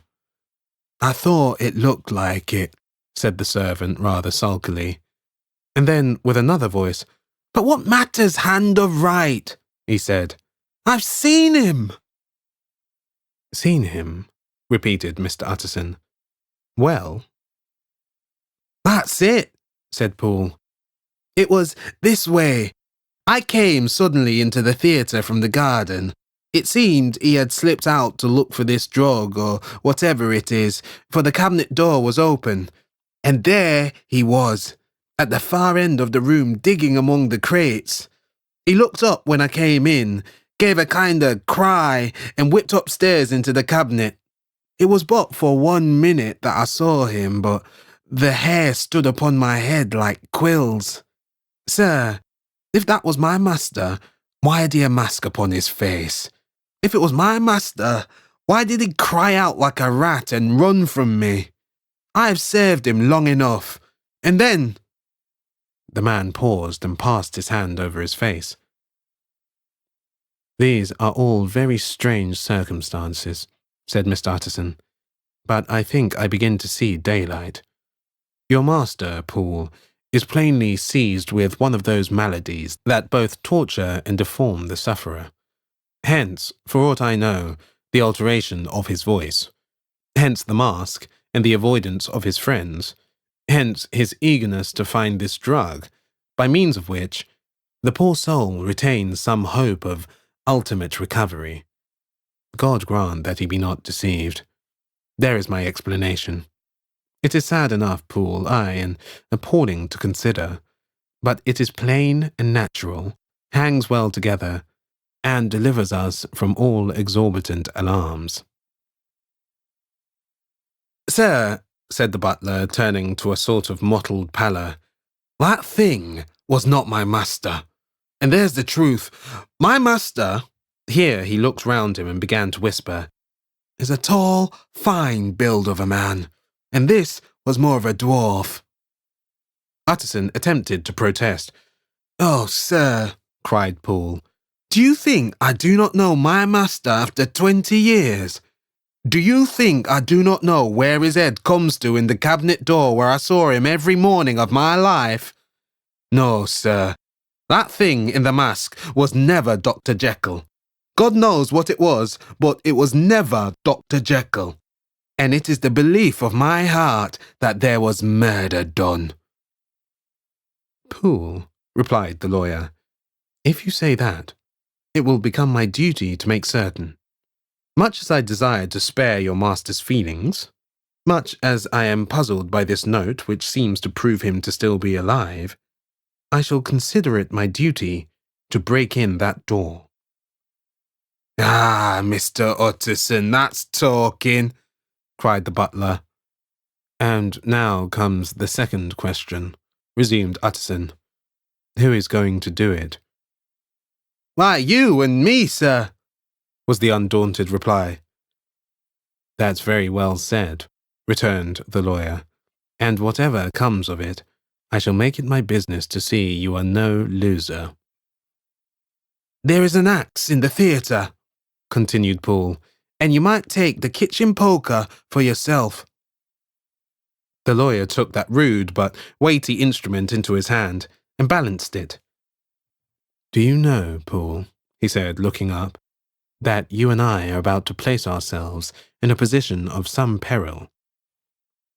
"You may say so, sir, indeed," returned the butler. "It is well, then, that we should be frank," said the other. "We both think more than we have said. Let us make a clean breast. This masked figure that you saw, did you recognize it?" "Well, sir, it went so quick, and the creature was so doubled up that I could hardly swear to that," was the answer. "But if you mean, was it Mr. Hyde? Why, yes, I think it was.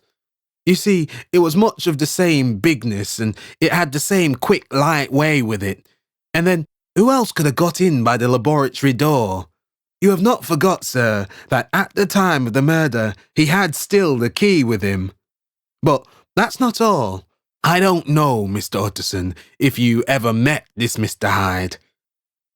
"Yes," said the lawyer. "I once spoke with him." "Then you must know, as well as the rest of us, that there was something queer about that gentleman, something that gave a man a turn. I don't know rightly how to say it, sir, beyond this, that you felt in your marrow kind of cold and thin." "I own I felt something of what you describe," said Mr. Utterson. "Quite so, sir," returned Poole. "Well, when that masked thing like a monkey jumped from among the chemicals and whipped into the cabinet, it went down my spine like ice. Oh, I know it's not evidence, Mr. Utterson, I'm book-learned enough for that, but a man has his feelings, and I give you my Bible word, it was Mr. Hyde." Aye, said the lawyer. "My fears incline to the same point.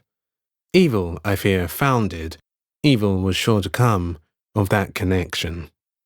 "Aye, truly, I believe you. I believe poor Harry is killed. And I believe his murderer, for what purpose God alone can tell, is still lurking in his victim's room. Well, let our name be vengeance. Call Bradshaw." The footman came at the summons, very white and nervous. "Pull yourself together, Bradshaw," said the lawyer. "This suspense, I know, is telling upon all of you, but it is now our intention to make an end of it. Poole here and I are going to force our way into the cabinet. If all is well, my shoulders are broad enough to bear the blame.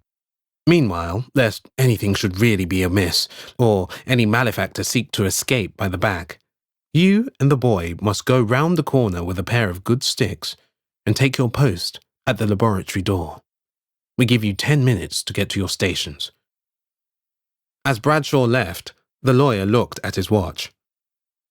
"And now, Poole, let us get to ours," he said, and taking the poker under his arm, led the way into the yard. The scud had banked over the moon, and it was now quite dark. The wind, which only broke in puffs and draughts into that deep well of building, tossed the light of the candle to and fro about their steps, until they came into the shelter of the theatre, where they sat down silently to wait. London hummed solemnly all around, but nearer at hand, the stillness was only broken by the sounds of a footfall, moving to and fro along the cabinet floor. "So it will walk all day, sir," whispered Poole. "Aye, and the better part of the night. Only when a new sample comes from the chemist there's a bit of a break. Ah, it's an ill conscience that's such an enemy to rest. Ah, sir, there's blood foully shed in every step of it. But hark again, a little closer. Put your heart in your ears, Mr. Utterson, and tell me, is that the doctor's foot?" The steps fell lightly and oddly with a certain swing, for all they went so slowly. It was different indeed from the heavy, creaking tread of Henry Jekyll. Utterson sighed. "Is there never anything else?" he asked. Poole nodded. Once, he said. Once, I heard it weeping. Weeping? How that? Said the lawyer, conscious of a sudden chill of horror. Weeping like a woman or a lost soul, said the butler. I came away with that upon my heart, that I could have wept too.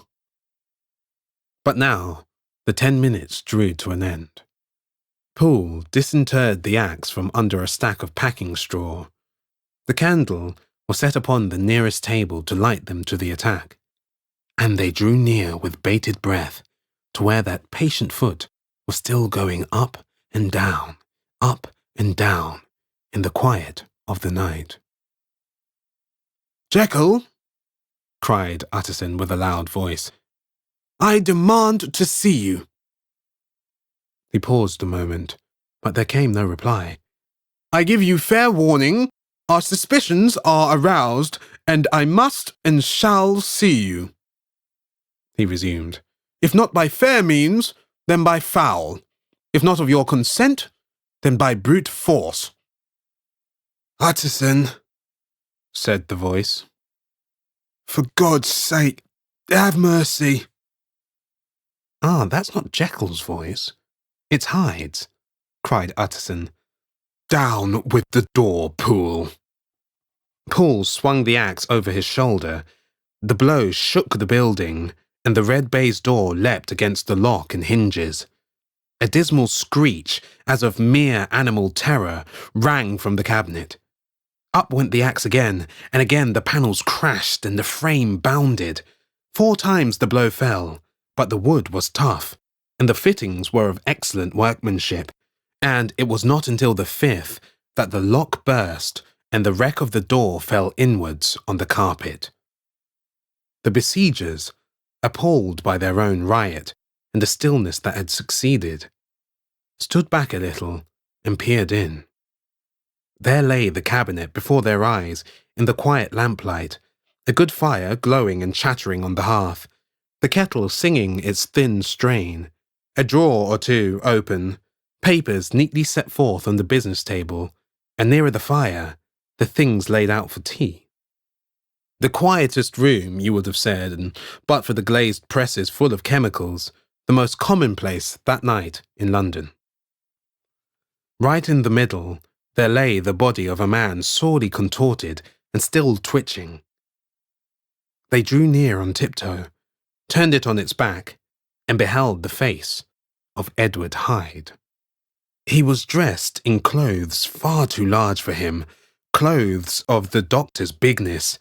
The chords of his face still moved with a semblance of life, but life was quite gone, and by the crushed phial in the hand, and the strong smell of kernels that hung upon the air, Utterson knew that he was looking on the body of a self-destroyer. You have come too late, he said sternly, whether to save or punish. Hyde is gone to his account, and it only remains for us to find the body of your master. The far greater proportion of the building was occupied by the theatre, which filled almost the whole ground story and was lighted from above, and by the cabinet, which formed an upper story at one end and looked upon the court. A corridor joined the theatre to the door on the by-street, and with this, the cabinet communicated separately by a second flight of stairs. There were besides a few dark closets and a spacious cellar. All these they now thoroughly examined.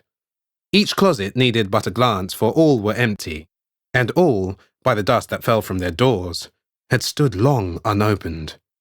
The cellar, indeed, was filled with crazy lumber, mostly dating from the times of the surgeon, who was Jekyll's predecessor, but even as they opened the door, they were advertised of the uselessness of further search by the fall of a perfect mat of cobweb which had for years sealed up the entrance. Nowhere was there any trace of Henry Jekyll, dead or alive. Poole stamped on the flags of the corridor. He must be buried here, he said, hearkening to the sound. Or he may have fled, said Utterson, and he turned to examine the door in the by-street. It was locked, and lying nearby on the flags, they found the key, already stained with rust. This does not look like use, observed the lawyer. Use? Echoed Poole. Do you not see, sir, it is broken, much as if a man had stamped on it? Aye, continued Utterson, and the fractures too are rusty. The two men looked at each other with a scare. This is beyond me, Poole, said the lawyer. Let us go back to the cabinet.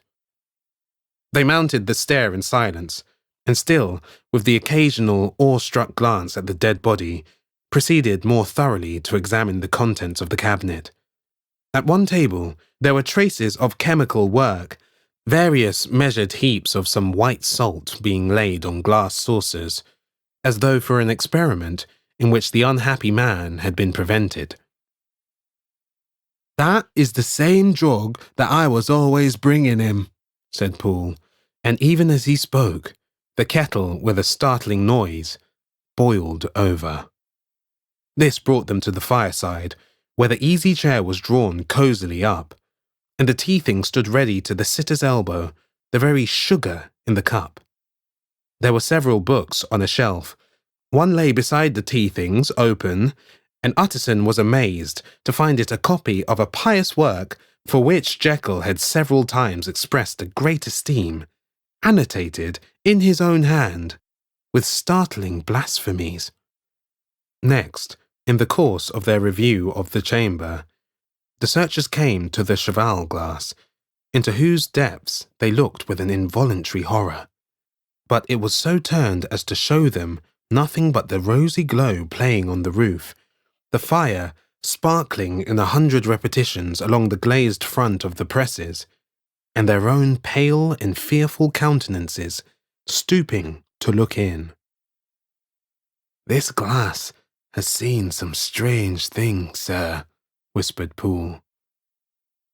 And surely none stranger than itself, echoed the lawyer in the same tones. For what did Jekyll— He caught himself up at the word with a start, and then conquering the weakness. What could Jekyll want with it? He said. You may say that, said Poole. Next, they turned to the business table. On the desk, among the neat array of papers, a large envelope was uppermost, and bore in the doctor's hand the name of Mr. Utterson. The lawyer unsealed it, and several enclosures fell to the floor. The first was a will, drawn in the same eccentric terms as the one which he had returned 6 months before to serve as a testament in case of death and as a deed of gift in case of disappearance. But in place of the name of Edward Hyde, the lawyer, with indescribable amazement, read the name of Gabriel John Utterson. He looked at Poole, and then back at the paper, and last of all, at the dead malefactor stretched upon the carpet. My head goes round, he said. He has been all these days in possession. He had no cause to like me. He must have raged to see himself displaced. And he has not destroyed this document. He caught up the next paper. It was a brief note in the doctor's hand, and dated at the top. Oh, Poole, the lawyer cried. He was alive and here this day. He cannot have been disposed of in so short a space. He must still be alive. He must have fled. And then, why fled? And how? And in that case, can we venture to declare this suicide? No, we must be careful. I foresee that we may yet involve your master in some dire catastrophe. Why don't you read it, sir? Asked Poole. Because I fear, replied the lawyer solemnly. God grant I have no cause for it. And with that he brought the paper to his eyes, and read as follows. My dear Utterson, when this shall fall into your hands, I shall have disappeared. Under what circumstances I have not the penetration to foresee, but my instinct and all the circumstances of my nameless situation tell me that the end is sure and must be early. Go, then, and first read the narrative which Lanyon warned me he was to place in your hands, and if you care to hear more, turn to the confession of your unworthy and unhappy friend, Henry Jekyll. There was a third enclosure? Asked Utterson. Here, sir, said Poole, and gave into his hands a considerable packet sealed in several places. The lawyer put it in his pocket. I would say nothing of this paper. If your master has fled or is dead, we may at least save his credit. It is now 10. I must go home and read these documents in quiet, but I shall be back before midnight, when we shall send for the police. They went out, locking the door of the theatre behind them, and Utterson, once more leaving the servants gathered about the fire in the hall, trudged back to his office to read the 2 narratives in which this mystery was now to be explained. Dr. Lanyon's narrative. On the 9th of January, now 4 days ago, I received by evening delivery a registered envelope addressed in the hand of my colleague and old school companion, Henry Jekyll. I was a good deal surprised by this, for we were by no means in the habit of correspondence. I had seen the man, dined with him, indeed, the night before, and I could imagine nothing in our intercourse that should justify formality of registration. The contents increased my wonder, for this is how the letter ran. 10th December, 1800 Dear Lanyon, you are one of my oldest friends, and although we may have differed at times on scientific questions, I cannot remember, at least on my side, any break in our affection. There was never a day when, if you had said to me, Jekyll, my life, my honour, my reason depend on you, I would not have sacrificed my left hand to help you. Lanyon, my life, my honour, my reason are all at your mercy. If you fail me tonight, I am lost. You might suppose, after this preface, that I am going to ask you for something dishonourable to grant. Judge for yourself. I want you to postpone all other engagements for tonight, aye, even if you are summoned to the bedside of an emperor. To take a cab, unless your carriage should actually be at the door, and with this letter in your hand for consultation, to drive straight to my house. Poole, my butler, has his orders. You will find him waiting your arrival with a locksmith. The door of my cabinet is then to be forced, and you are to go in alone. To open the glazed press, letter E, on the left hand, breaking the lock, if it be shut, and to draw out, with all its contents as they stand, the 4th drawer from the top, or, which is the same thing, the 3rd from the bottom. In my extreme distress of mind, I have a morbid fear of misdirecting you, but even if I am in error, you may know the right drawer by its contents. Some powders, a file, and a paper book. This drawer I beg of you to carry back with you to Cavendish Square exactly as it stands. That is the first part of the service. Now for the second. You should be back, if you set out at once on the receipt of this, long before midnight. But I will leave you that amount of margin, not only in the fear of one of those obstacles that can neither be prevented nor foreseen, but because an hour when your servants are in bed is to be preferred for what will then remain to do. At midnight, then, I have to ask you to be alone in your consulting room, to admit with your own hand into the house a man who will present himself in my name, and to place in his hands the drawer that you will have brought with you from my cabinet. Then you will have played your part and earned my gratitude completely. 5 minutes afterwards, if you insist upon an explanation, you will have understood that these arrangements are of capital importance, and that by the neglect of one of them, fantastic as they must appear, you might have charged your conscience with my death, or the shipwreck of my reason. Confident as I am that you will not trifle with this appeal, my heart sinks, and my hand trembles at the bare thought of such a possibility. Think of me at this hour, in a strange place, labouring under a blackness of distress that no fancy can exaggerate, and yet well aware that if you will but punctually serve me, my troubles will roll away like a story that is told. Serve me, my dear Lanyon, and save your friend, H.J. P.S. I had already sealed this up when a fresh terror struck upon my soul. It is possible that the post office may fail me, and this letter not come into your hands until tomorrow morning. In that case, dear Lanyon, do my errand when it shall be most convenient for you in the course of the day.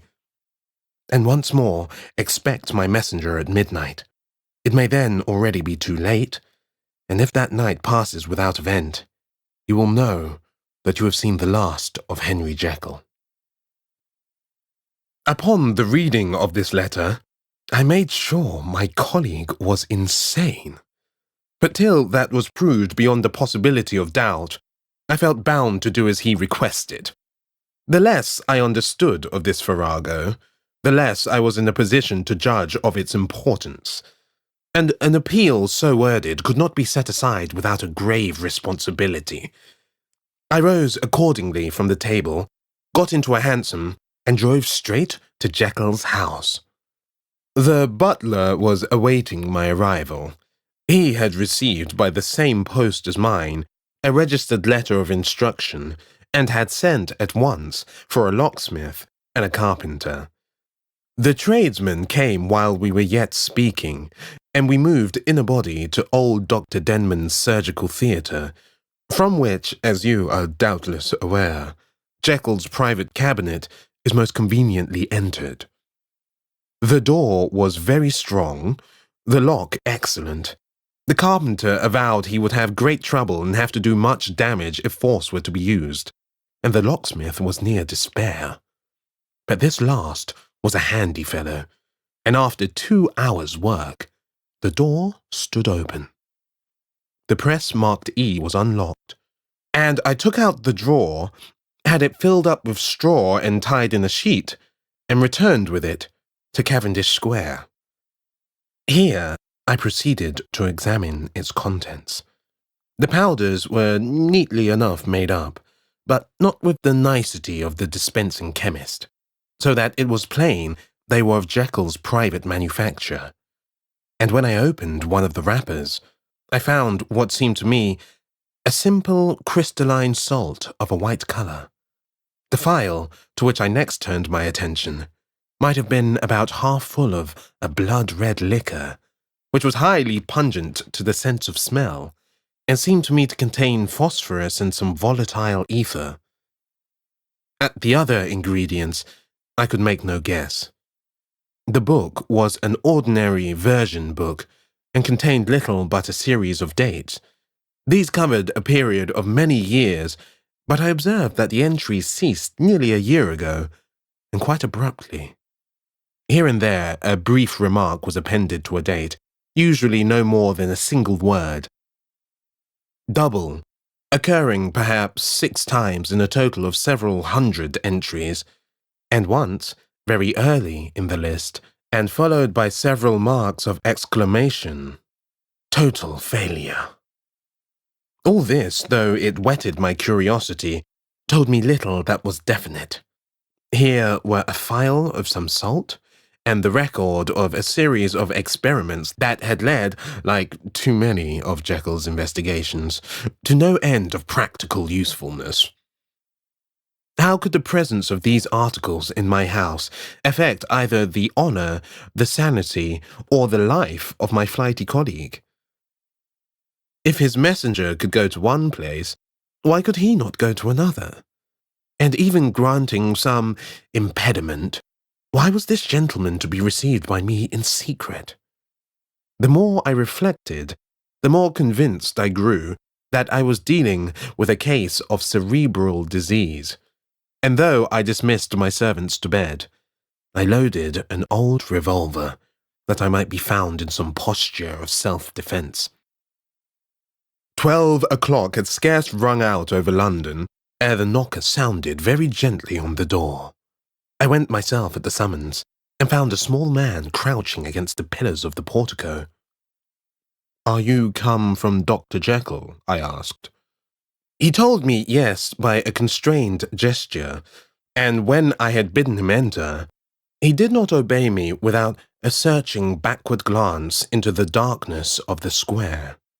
There was a policeman not far off, advancing with his bull's-eye open, and at the sight, I thought my visitor started and made greater haste.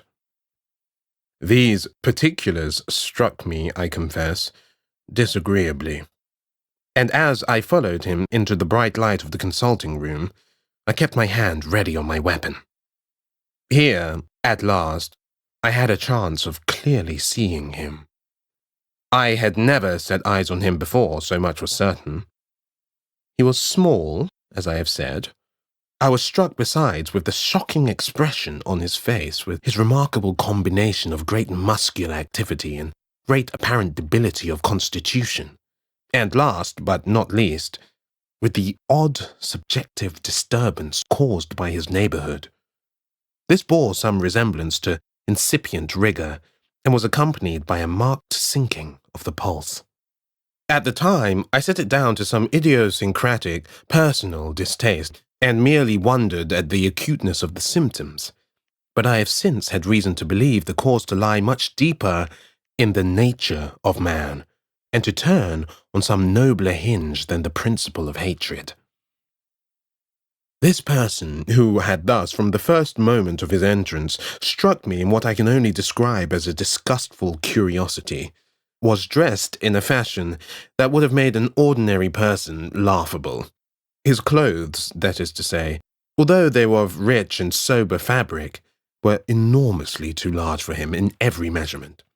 The trousers hanging on his legs and rolled up to keep them from the ground, the waist of the coat below his haunches, and the collar sprawling wide upon his shoulders. Strange to relate, this ludicrous accoutrement was far from moving me to laughter. Rather, as there was something abnormal and misbegotten in the very essence of the creature that now faced me, something seizing, surprising, and revolting. This fresh disparity seemed but to fit in with and to reinforce it, so that, to my interest in the man's nature and character, there was added a curiosity as to his origin, his life, his fortune, and status in the world. These observations, though they have taken so great a space to be set down in, were yet the work of a few seconds. My visitor was, indeed, on fire with sombre excitement. "Have you got it?" he cried. "Have you got it?" And so lively was his impatience that he even laid his hand upon my arm and sought to shake me. I put him back, conscious at his touch of a certain icy pang along my blood. "Come, sir," said I, "you forget that I have not yet the pleasure of your acquaintance. Be seated, if you please." And I showed him an example, and sat down myself in my customary seat, and with as fair an imitation of my ordinary manner to a patient as the lateness of the hour, the nature of my preoccupations, and the horror I had of my visitor would suffer me to muster.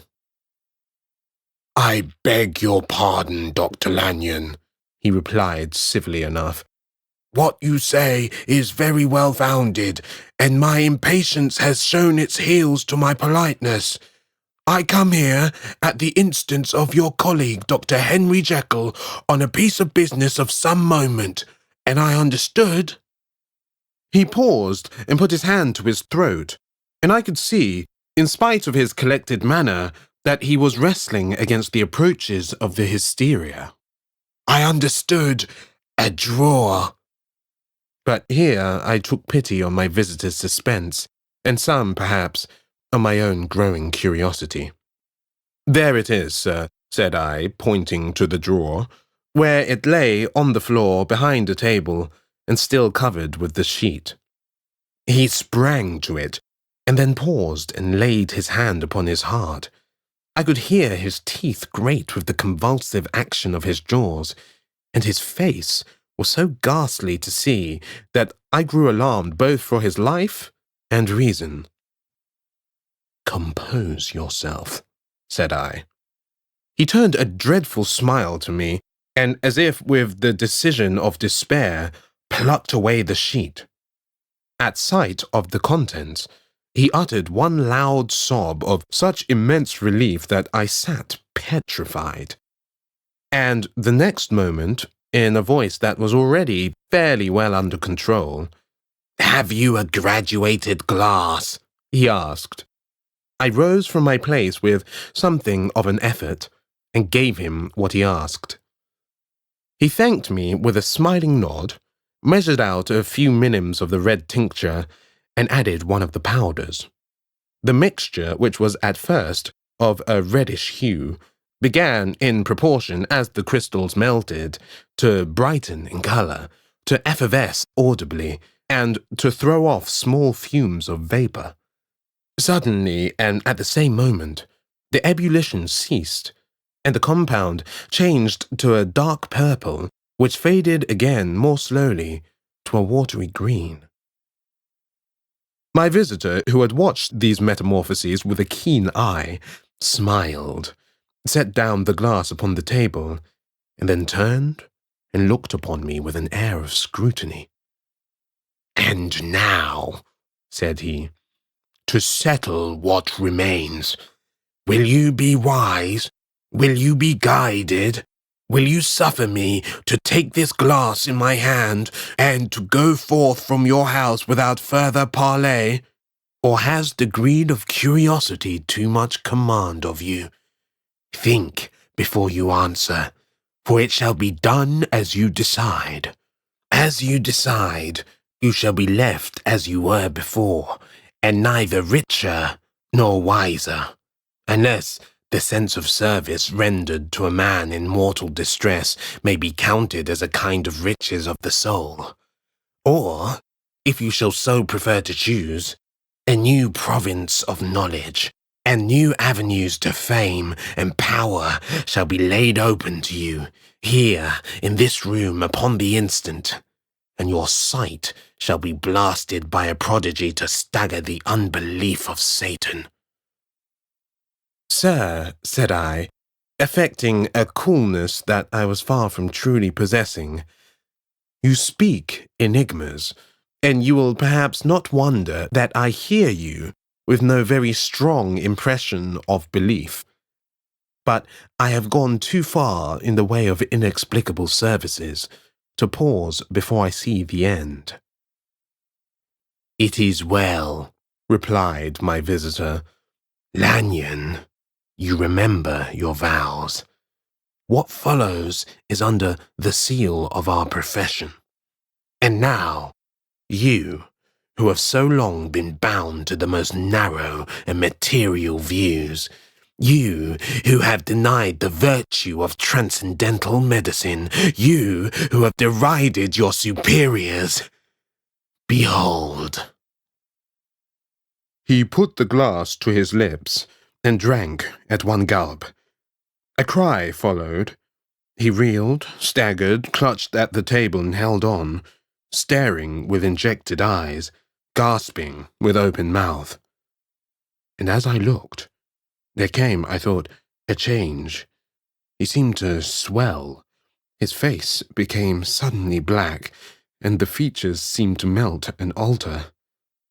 And the next moment I had sprung to my feet and leapt back against the wall, my arms raised to shield me from that prodigy, my mind submerged in terror. "Oh God!" I screamed, and "Oh God!" again and again. For there, before my eyes, pale and shaken and half fainting and groping before him with his hands like a man restored from death, there stood Henry Jekyll. What he told me in the next hour I cannot bring my mind to set on paper. I saw what I saw, I heard what I heard, and my soul sickened at it. And yet now, when that sight has faded from my eyes, I ask myself if I believe it, and I cannot answer. My life is shaken to its roots. Sleep has left me. The deadliest terror sits by me at all hours of the day and night, and I feel that my days are numbered and that I must die, and yet I shall die incredulous.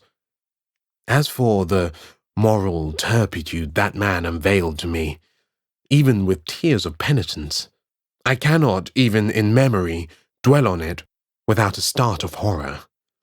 I will say but one thing, Utterson, and that, if you can bring your mind to credit it, will be more than enough. The creature who crept into my house that night was, on Jekyll's own confession, known by the name of Hyde, and hunted for, in every corner of the land, as the murderer of Carew. Hasty Lanyon. Henry Jekyll's full statement of the case. I was born in the year 1800 to a large fortune, endowed, besides, with excellent parts, inclined by nature to industry, fond of the respect of the wise and good among my fellowmen, and thus, as might have been supposed, with every guarantee of an honourable and distinguished future. And indeed, the worst of my faults was a certain impatient gaiety of disposition, such as has made the happiness of many, but such as I found it hard to reconcile with my imperious desire to carry my head high and wear a more than commonly grave countenance before the public. Hence it came about that I concealed my pleasures, and that when I reached years of reflection and began to look round me and take stock of my progress and position in the world, I stood already committed to a profound duplicity of life. Many a man would have even blazoned such irregularities as I was guilty of, but from the high views that I had set before me, I regarded and hid them with an almost morbid sense of shame. It was thus rather the exacting nature of my aspirations than any particular degradation in my faults that made me what I was, and, with even a deeper trench than in the majority of men, severed in me those provinces of good and ill, which divide and compound man's dual nature. In this case, I was driven to reflect deeply and inveterately on that hard law of life, which lies at the root of religion, and is one of the most plentiful springs of distress. Though so profound a double-dealer, I was in no sense a hypocrite. Both sides of me were in dead earnest. I was no more myself when I laid aside restraint and plunged in shame, than when I laboured in the eye of day at the furtherance of knowledge or the relief of sorrow and suffering. And it chanced that the direction of my scientific studies, which led wholly towards the mystic and the transcendental, reacted and shed a strong light on this consciousness of the perennial war among my members. With every day, and from both sides of my intelligence, the moral and the intellectual, I thus drew steadily nearer to that truth by whose partial discovery I have been doomed to such a dreadful shipwreck, that man is not truly one, but truly two. I say two because the state of my own knowledge does not pass beyond that point. Others will follow, others will outstrip me on the same lines, and I hazard the guess that man will be ultimately known for a mere polity of multifarious, incongruous, and independent denizens. I, for my part, from the nature of my life, advanced infallibly in one direction, and in one direction only. It was on the moral side and in my own person that I learnt to recognize the thorough and primitive duality of man.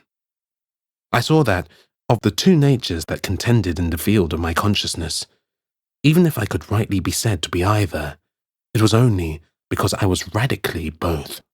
And from an early date, even before the course of my scientific discoveries had begun to suggest the most naked possibility of such a miracle, I had learnt to dwell with pleasure, as a beloved daydream, on the thought of the separation of these elements. If each, I told myself, could be housed in separate identities, life would be relieved of all that was unbearable. The unjust might go his way, delivered from the aspirations and remorse of his more upright twin, and the just could walk steadfastly and securely on his upward path, doing the good things in which he had found his pleasure, and no longer exposed to disgrace and penitence by the hands of this extraneous evil. It was the curse of mankind that these incongruous faggots were thus bound together, that in the agonized womb of consciousness, these polar twins should be continuously struggling. How then were they dissociated? I was so far in my reflections when, as I have said, a sidelight began to shine upon the subject from the laboratory table. I began to perceive, more deeply than it has ever yet been stated, the trembling immateriality, the mist-like transience of this seemingly so solid body in which we walk attired. Certain agents I found to have the power to shake and pluck back that fleshly vestment, even as a wind might toss the curtains of a pavilion. For two good reasons, I will not enter deeply into this scientific branch of my confession. First, because I've been made to learn that the doom and burthen of our life is bound forever on man's shoulders, and when the attempt is made to cast it off, it but returns upon us with more unfamiliar and more awful pressure. Second, because, as my narrative will make, alas, too evident, my discoveries were incomplete. Enough, then, that I not only recognized my natural body from the mere aura and effulgence of certain of the powers that made up my spirit, but managed to compound a drug by which these powers should be dethroned from their supremacy, and a second form and countenance substituted, none the less natural to me, because they were the expression, and bore the stamp of lower elements in my soul. I hesitated long before I put this theory to the test of practice. I knew well that I risked death.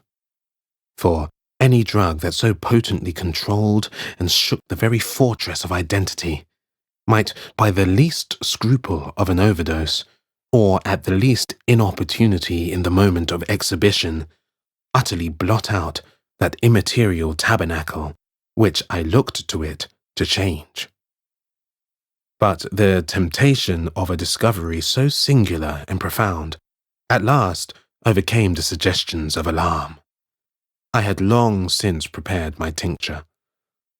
I purchased at once, from a firm of wholesale chemists, a large quantity of a particular salt which I knew from my experiments to be the last ingredient required, and late, one accursed night, I compounded the elements, watched them boil and smoke together in the glass, and, when the ebullition had subsided, with a strong glow of courage, drank off the potion. The most racking pangs succeeded, a grinding in the bones, deadly nausea, and a horror of the spirit that cannot be exceeded at the hour of birth or death. Then these agonies began swiftly to subside, and I came to myself as if out of a great sickness. There was something strange in my sensations, something indescribably new, and from its very novelty, incredibly sweet. I felt younger, lighter, happier in body. Within, I was conscious of a heady recklessness, a current of disordered sensual images running like a mill race in my fancy, a solution of the bonds of obligation, an unknown, but not an innocent, freedom of the soul. I knew myself, at the first breath of this new life, to be more wicked, tenfold more wicked, sold a slave to my original evil. And the thought, in that moment, braced and delighted me like wine. I stretched out my hands, exulting in the freshness of these sensations, and in the act, I was suddenly aware that I had lost in stature. There was no mirror at that date in my room. That which stands beside me as I write was brought there later on and for the very purpose of these transformations. The night, however, was far gone into the morning. The morning, black as it was nearly ripe for the conception of the day. The inmates of my house were locked in the most rigorous hours of slumber, and I determined, flushed as I was with hope and triumph, to venture in my new shape as far as to my bedroom. I crossed the yard, wherein the constellations looked down upon me, I could have thought with wonder, the first creature of that sort that their unsleeping vigilance had yet disclosed to them. I stole through the corridors, a stranger in my own house, and coming to my room, I saw for the first time the appearance of Edward Hyde. I must here speak by theory alone, saying not that which I know, but that which I suppose to be most probable. The evil side of my nature, to which I had now transferred the stamping efficacy, was less robust and less developed than the good which I had just deposed. Again, in the course of my life, which had been, after all, 9/10 a life of effort, virtue, and control, it had been much less exercised and much less exhausted. And hence, as I think, it came about that Edward Hyde was so much smaller, slighter, and younger than Henry Jekyll. Even as good shone upon the countenance of the one, evil was written broadly and plainly on the face of the other.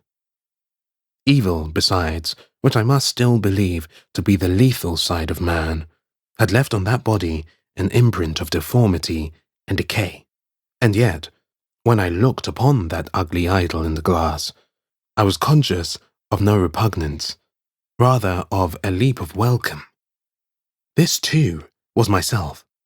It seemed natural and human. In my eyes, it bore a livelier image of the spirit. It seemed more express and single than the imperfect and divided countenance I had been hitherto accustomed to call mine. And in so far I was doubtless right. I have observed that when I wore the semblance of Edward Hyde, none could come near to me at first without a visible misgiving of the flesh. This, as I take it, was because all human beings, as we meet them, are commingled out of good and evil, and Edward Hyde, alone in the ranks of mankind, was pure evil. I lingered but a moment at the mirror. The second and conclusive experiment had yet to be attempted. It yet remained to be seen if I had lost my identity beyond redemption and must flee before daylight from a house that was no longer mine. And hurrying back to my cabinet, I once more prepared and drank the cup, once more suffered the pangs of disillusion, and came to myself once more with the character, the stature, and the face of Henry Jekyll. That night, I had come to the fatal crossroads. Had I approached my discovery in a more noble spirit, had I risked the experiment while under the empire of generous or pious aspirations, all must have been otherwise, and from these agonies of death and birth, I had come forth an angel instead of a fiend. The drug had no discriminating action. It was neither diabolical nor divine. It but shook the doors of the prison house of my disposition, and, like the captives of Philippi, that which stood within ran forth. At that time, my virtue slumbered. My evil, kept awake by ambition, was alert and swift to seize the occasion. And the thing that was projected was Edward Hyde. Hence, although I had now two characters as well as two appearances, one was wholly evil, and the other was still the old Henry Jekyll, that incongruous compound of whose reformation and improvement I had already learnt to despair. The movement was thus wholly toward the worse. Even at that time, I had not conquered my aversions to the dryness of a life of study. I would still be merrily disposed at times, and as my pleasures were, to say the least, undignified, and I was not only well known and highly considered, but growing towards the elderly man, this incoherency of my life was daily growing more unwelcome. It was on this side that my new power tempted me until I fell in slavery. I had but to drink the cup, to doff at once the body of the noted professor, and to assume like a thick cloak that of Edward Hyde. I smiled at the notion. It seemed to me at the time to be humorous, and I made my preparations with the most studious care. I took and furnished that house in Soho to which Hyde was tracked by the police, and engaged as a housekeeper a creature whom I knew well to be silent and unscrupulous. On the other side, I announced to my servants that a Mr. Hyde, whom I described, was to have full liberty and power about my house in the square, and to parry mishaps, I even called and made myself a familiar object in my second character. I next drew up that will to which you so much objected, so that if anything befell me in the person of Dr. Jekyll, I could enter on that of Edward Hyde without pecuniary loss. And thus, fortified, as I supposed, on every side, I began to profit by the strange immunities of my position. Men have before hired bravos to transact their crimes, while their own person and reputation sat under shelter. I was the first that ever did so for his pleasures. I was the first that could plod in the public eye with a load of genial respectability, and in a moment, like a schoolboy, strip off these lendings and spring headlong into the sea of liberty. But for me, in my impenetrable mantle, the safety was complete. Think of it. I did not even exist. Let me but escape into my laboratory door, give me but a second or two to mix and swallow the draught that I had always standing ready, and whatever he had done, Edward Hyde would pass away, like the stain of breath upon a mirror, and there in his stead, quietly at home, trimming the midnight lamp in his study, a man who could afford to laugh at suspicion, would be Henry Jekyll. The pleasures which I made haste to seek in my disguise were, as I have said, undignified. I would scarce use a harder term. But in the hands of Edward Hyde, they soon began to turn toward the monstrous. When I would come back from these excursions, I was often plunged into a kind of wonder at my vicarious depravity. This familiar that I called out of my own soul and sent forth alone to do his good pleasure was a being inherently malign and villainous, his every act and thought centered on self, drinking pleasure with bestial avidity from any degree of torture to another, relentless like a man of stone. Henry Jekyll stood at times aghast before the acts of Edward Hyde, but the situation was apart from ordinary laws, and insidiously relaxed the grasp of conscience. It was Hyde, after all, and Hyde alone that was guilty. Jekyll was no worse.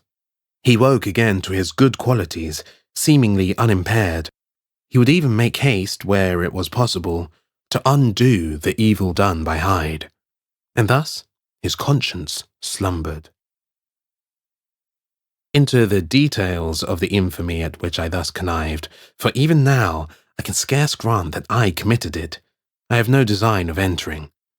I mean but to point out the warnings and the successive steps with which my chastisement approached.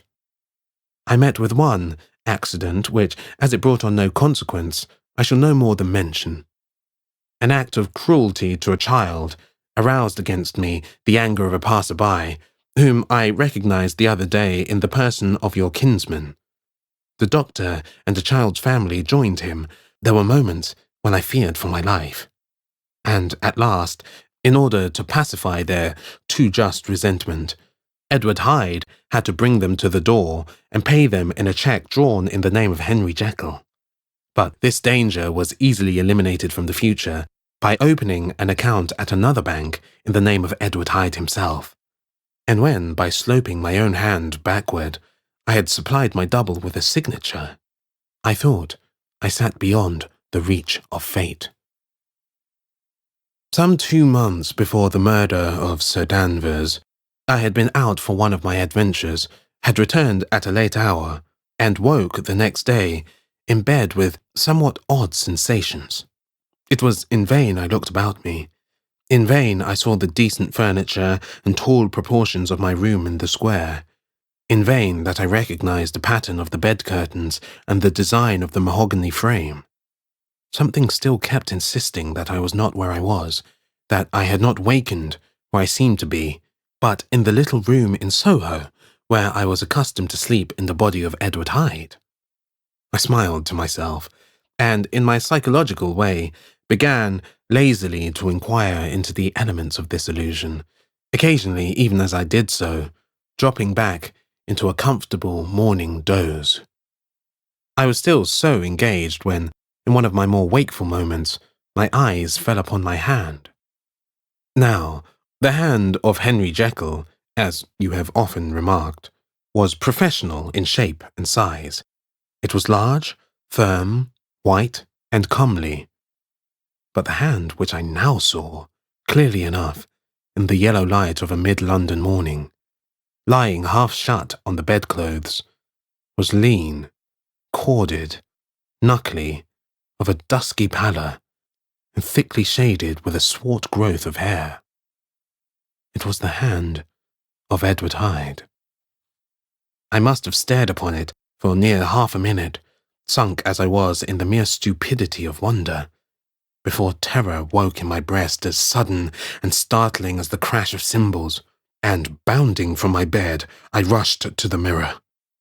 At the sight that met my eyes, my blood was changed into something exquisitely thin and icy.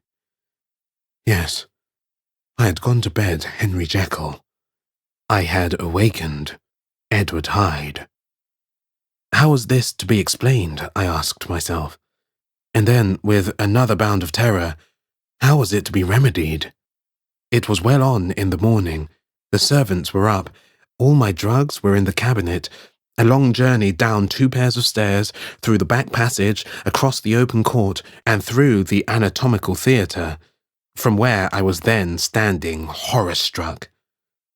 It might indeed be possible to cover my face, but of what use was that, when I was unable to conceal the alteration in my stature?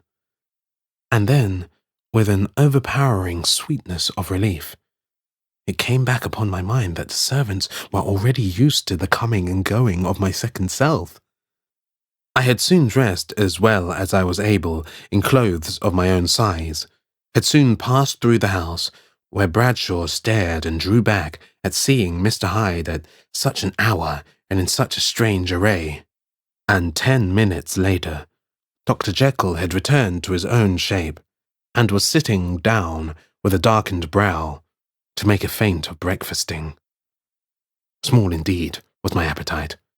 This inexplicable incident, this reversal of my previous experience, seemed, like the Babylonian finger on the wall, to be spelling out the letters of my judgment, and I began to reflect more seriously than ever before on the issues and possibilities of my double existence.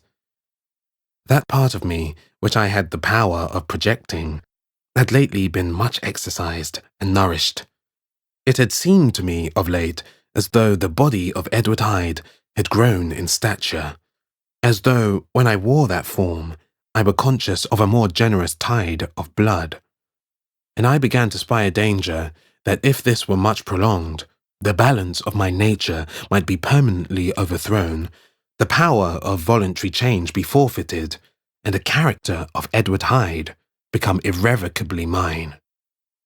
The power of the drug had not been always equally displayed. Once, very early in my career, it had totally failed me, Since then, I had been obliged on more than one occasion to double, and once, with infinite risk of death, to treble the amount. And these rare uncertainties had cast hitherto the sole shadow on my contentment. Now, however, and in the light of that morning's accident, I was led to remark that whereas in the beginning the difficulty had been to throw off the body of Jekyll, it had of late, gradually but decidedly, transferred itself to the other side.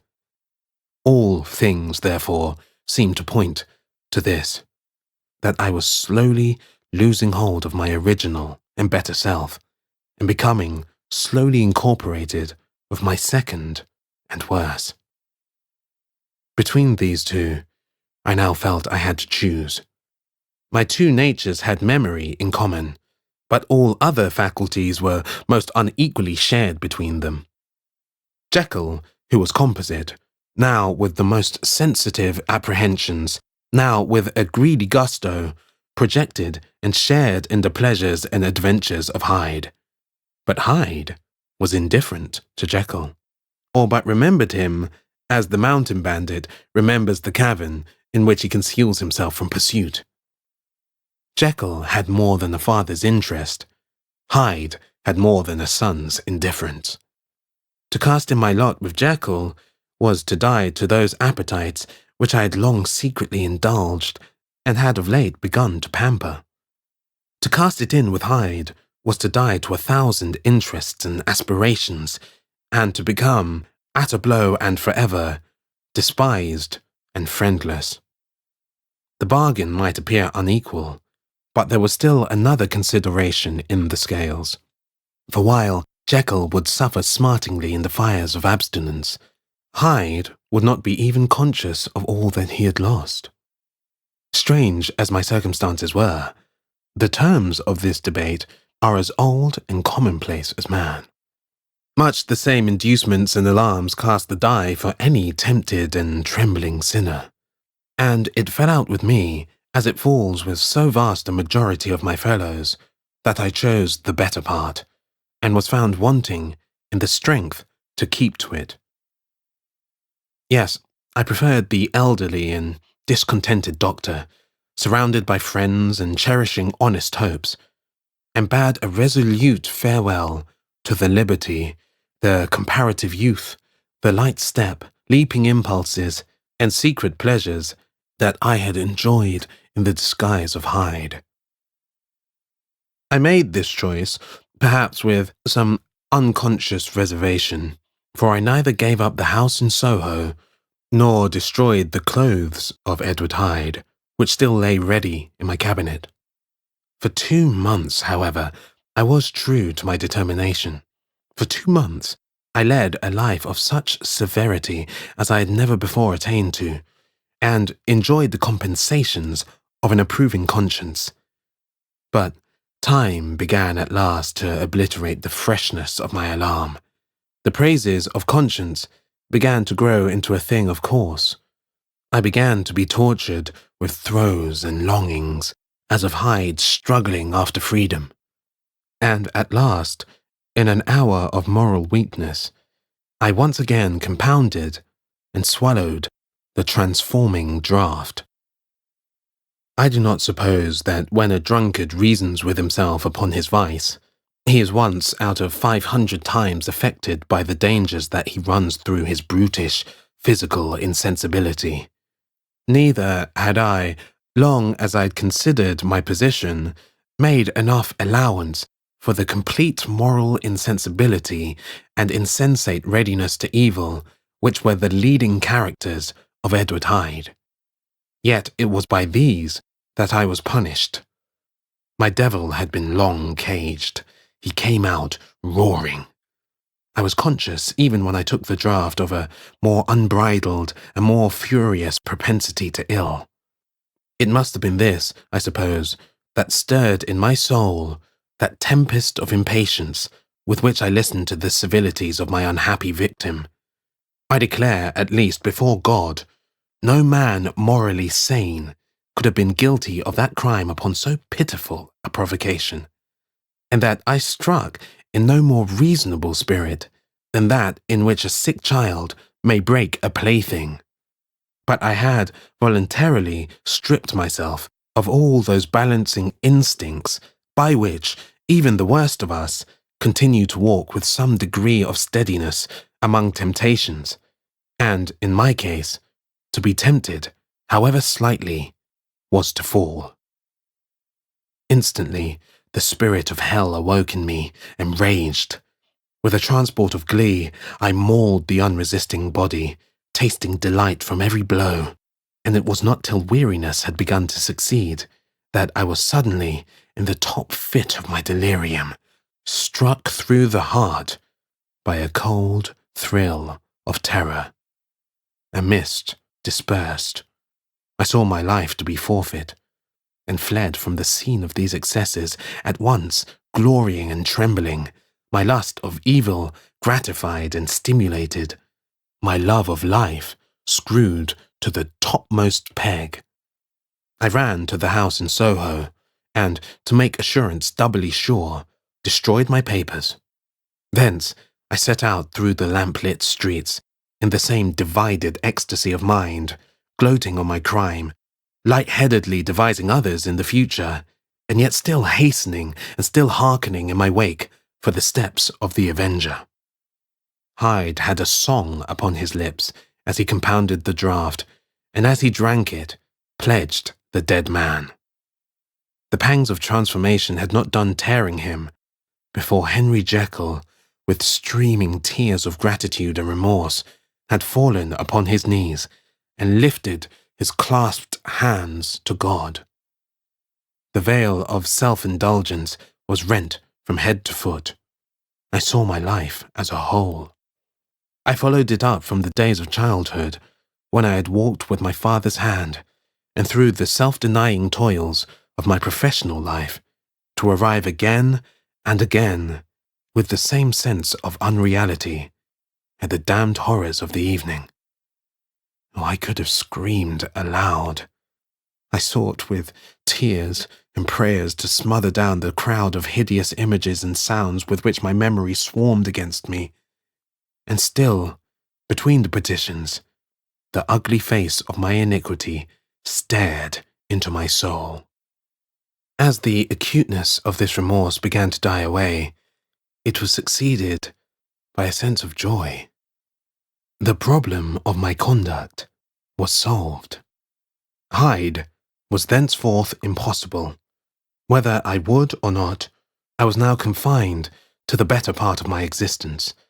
And oh, how I rejoiced to think of it! With what willing humility I embraced anew the restrictions of natural life. With what sincere renunciation I locked the door by which I had so often gone and come, and ground the key under my heel. The next day came the news that the murder had been overlooked, that the guilt of Hyde was patent to the world, and that the victim was a man high in public estimation. It was not only a crime, it had been a tragic folly. I think I was glad to know it. I think I was glad to have my better impulses thus buttressed and guarded by the terrors of the scaffold. Jekyll was now my city of refuge. Let but Hyde peep out an instant, and the hands of all men would be raised to take and slay him.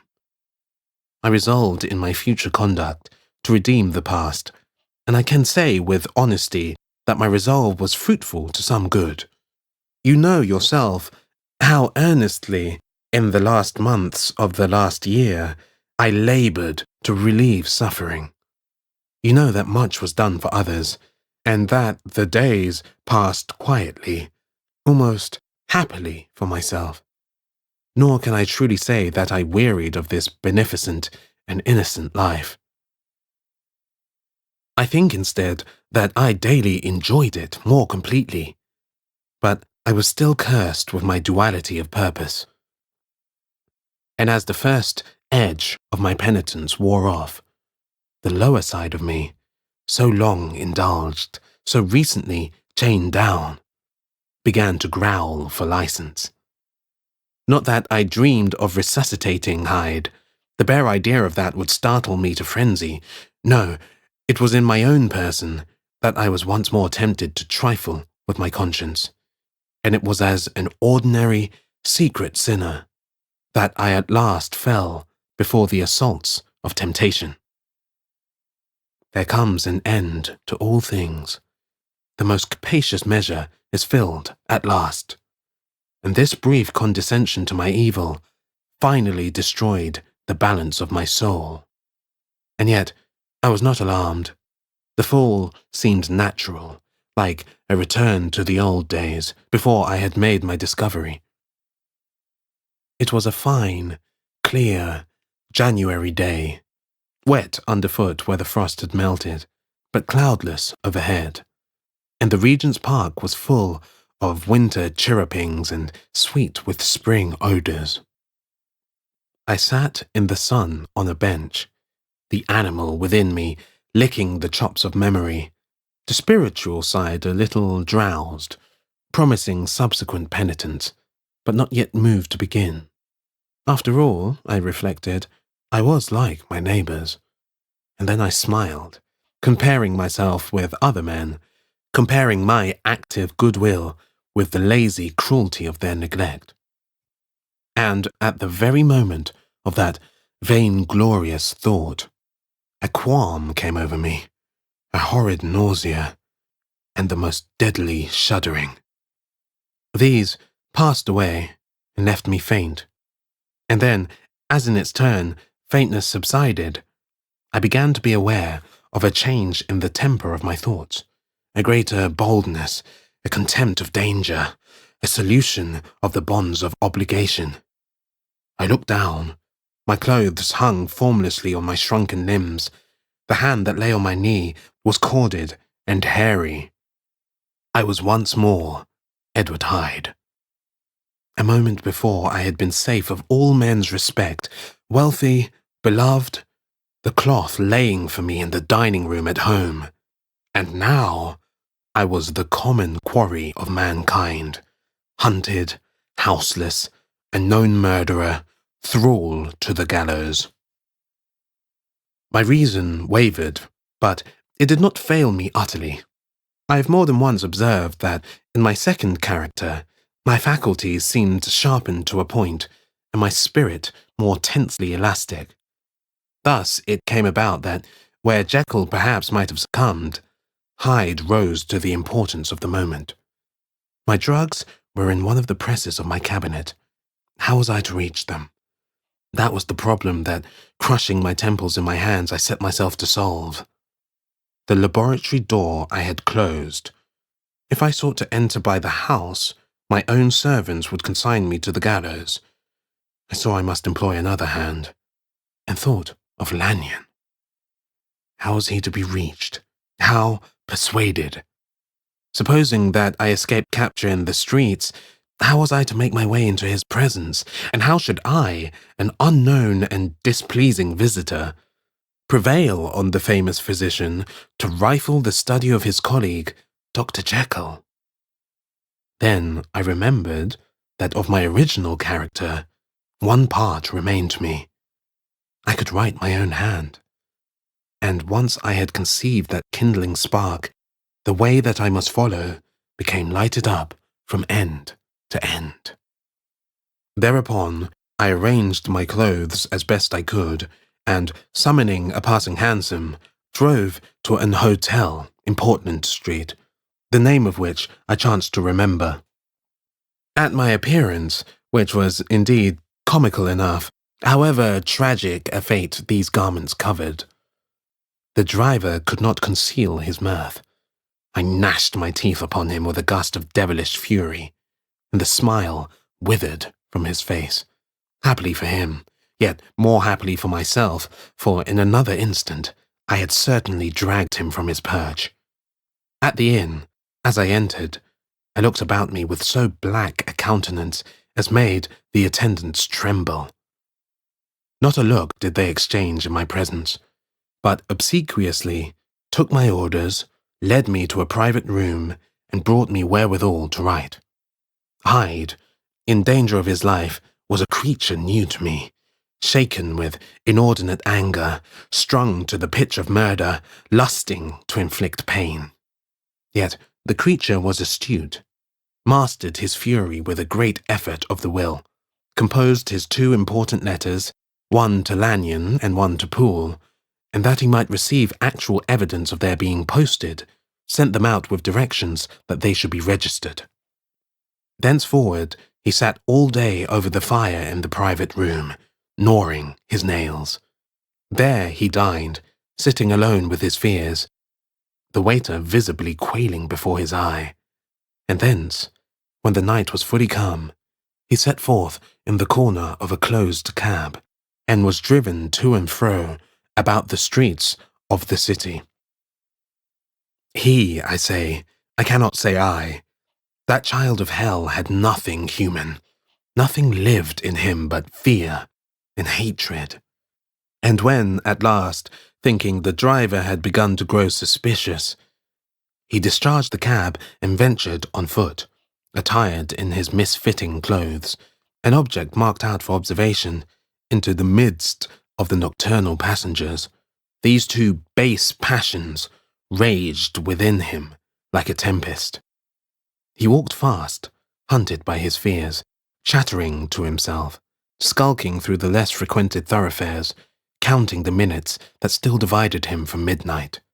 Once a woman spoke to him, offering, I think, a box of lights. He smote her in the face, and she fled. When I came to myself at Lanyon's, the horror of my old friend perhaps affected me somewhat. I do not know. It was at least but a drop in the sea to the abhorrence with which I looked back upon these hours. A change had come over me. It was no longer the fear of the gallows, it was the horror of being Hyde that racked me. I received Lanyon's condemnation partly in a dream. It was partly in a dream that I came home to my own house and got into bed. I slept after the prostration of the day, with a stringent and profound slumber which not even the nightmares that wrung me could avail to break. I awoke in the morning, shaken, weakened, but refreshed. I still hated and feared the thought of the brute that slept within me, and I had not, of course, forgotten the appalling dangers of the day before. But I was once more at home, in my own house, and close to my drugs, and gratitude for my escape shone so strong in my soul that it almost rivaled the brightness of hope. I was stepping leisurely across the court after breakfast, drinking the chill of the air with pleasure, when I was seized again with those indescribable sensations that heralded the change. And I had but the time to gain the shelter of my cabinet before I was once again raging and freezing with the passions of Hyde. It took, on this occasion, a double dose to recall me to myself, and alas, 6 hours after, as I sat looking sadly in the fire, the pangs returned and the drug had to be re-administered. In short, from that day forth, it seemed only by a great effort as of gymnastics, and only under the immediate stimulation of the drug, that I was able to wear the countenance of Jekyll. At all hours of the day and night, I would be taken with the premonitory shudder. Above all, if I slept or even dozed for a moment in my chair, it was always as Hyde that I awakened.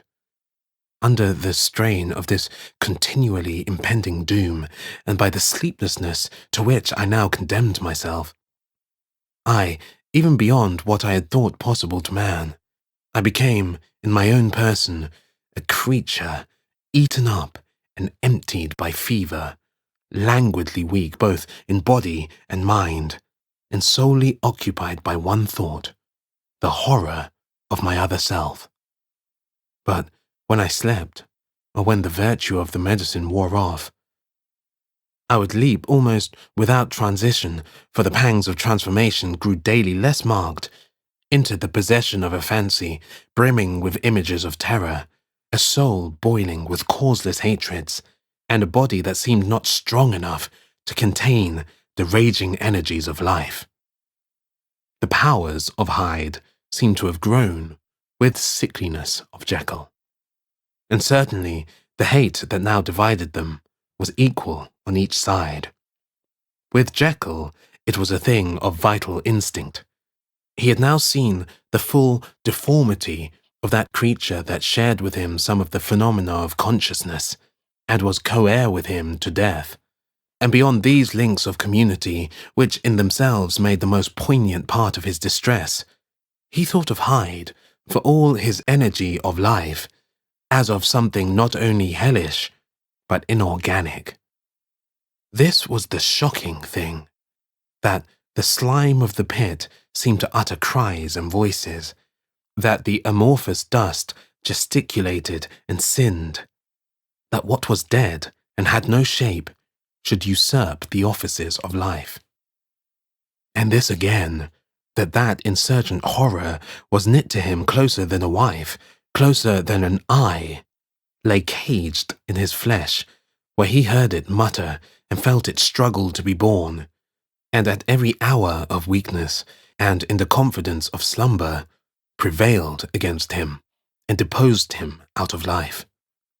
The hatred of Hyde for Jekyll was of a different order.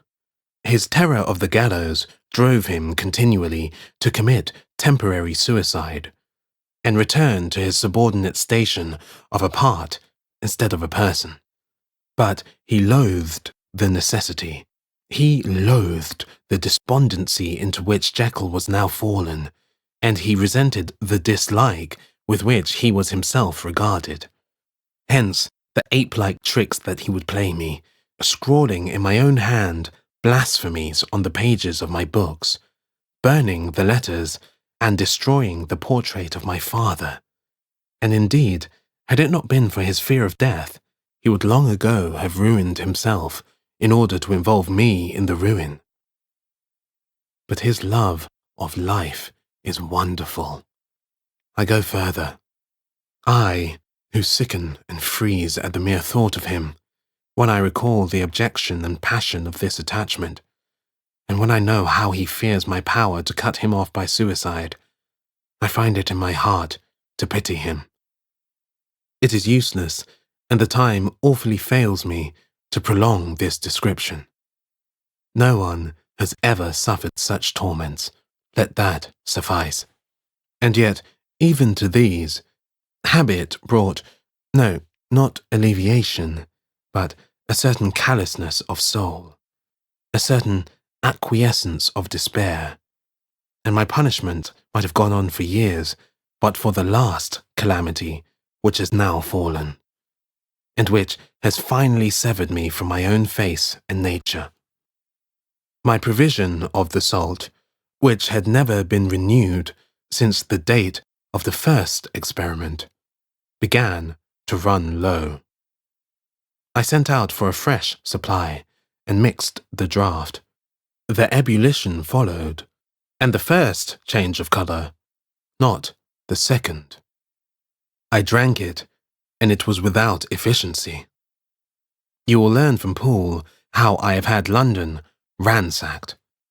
It was in vain, and I am now persuaded that my first supply was impure, and that it was that unknown impurity which lent efficacy to the draught.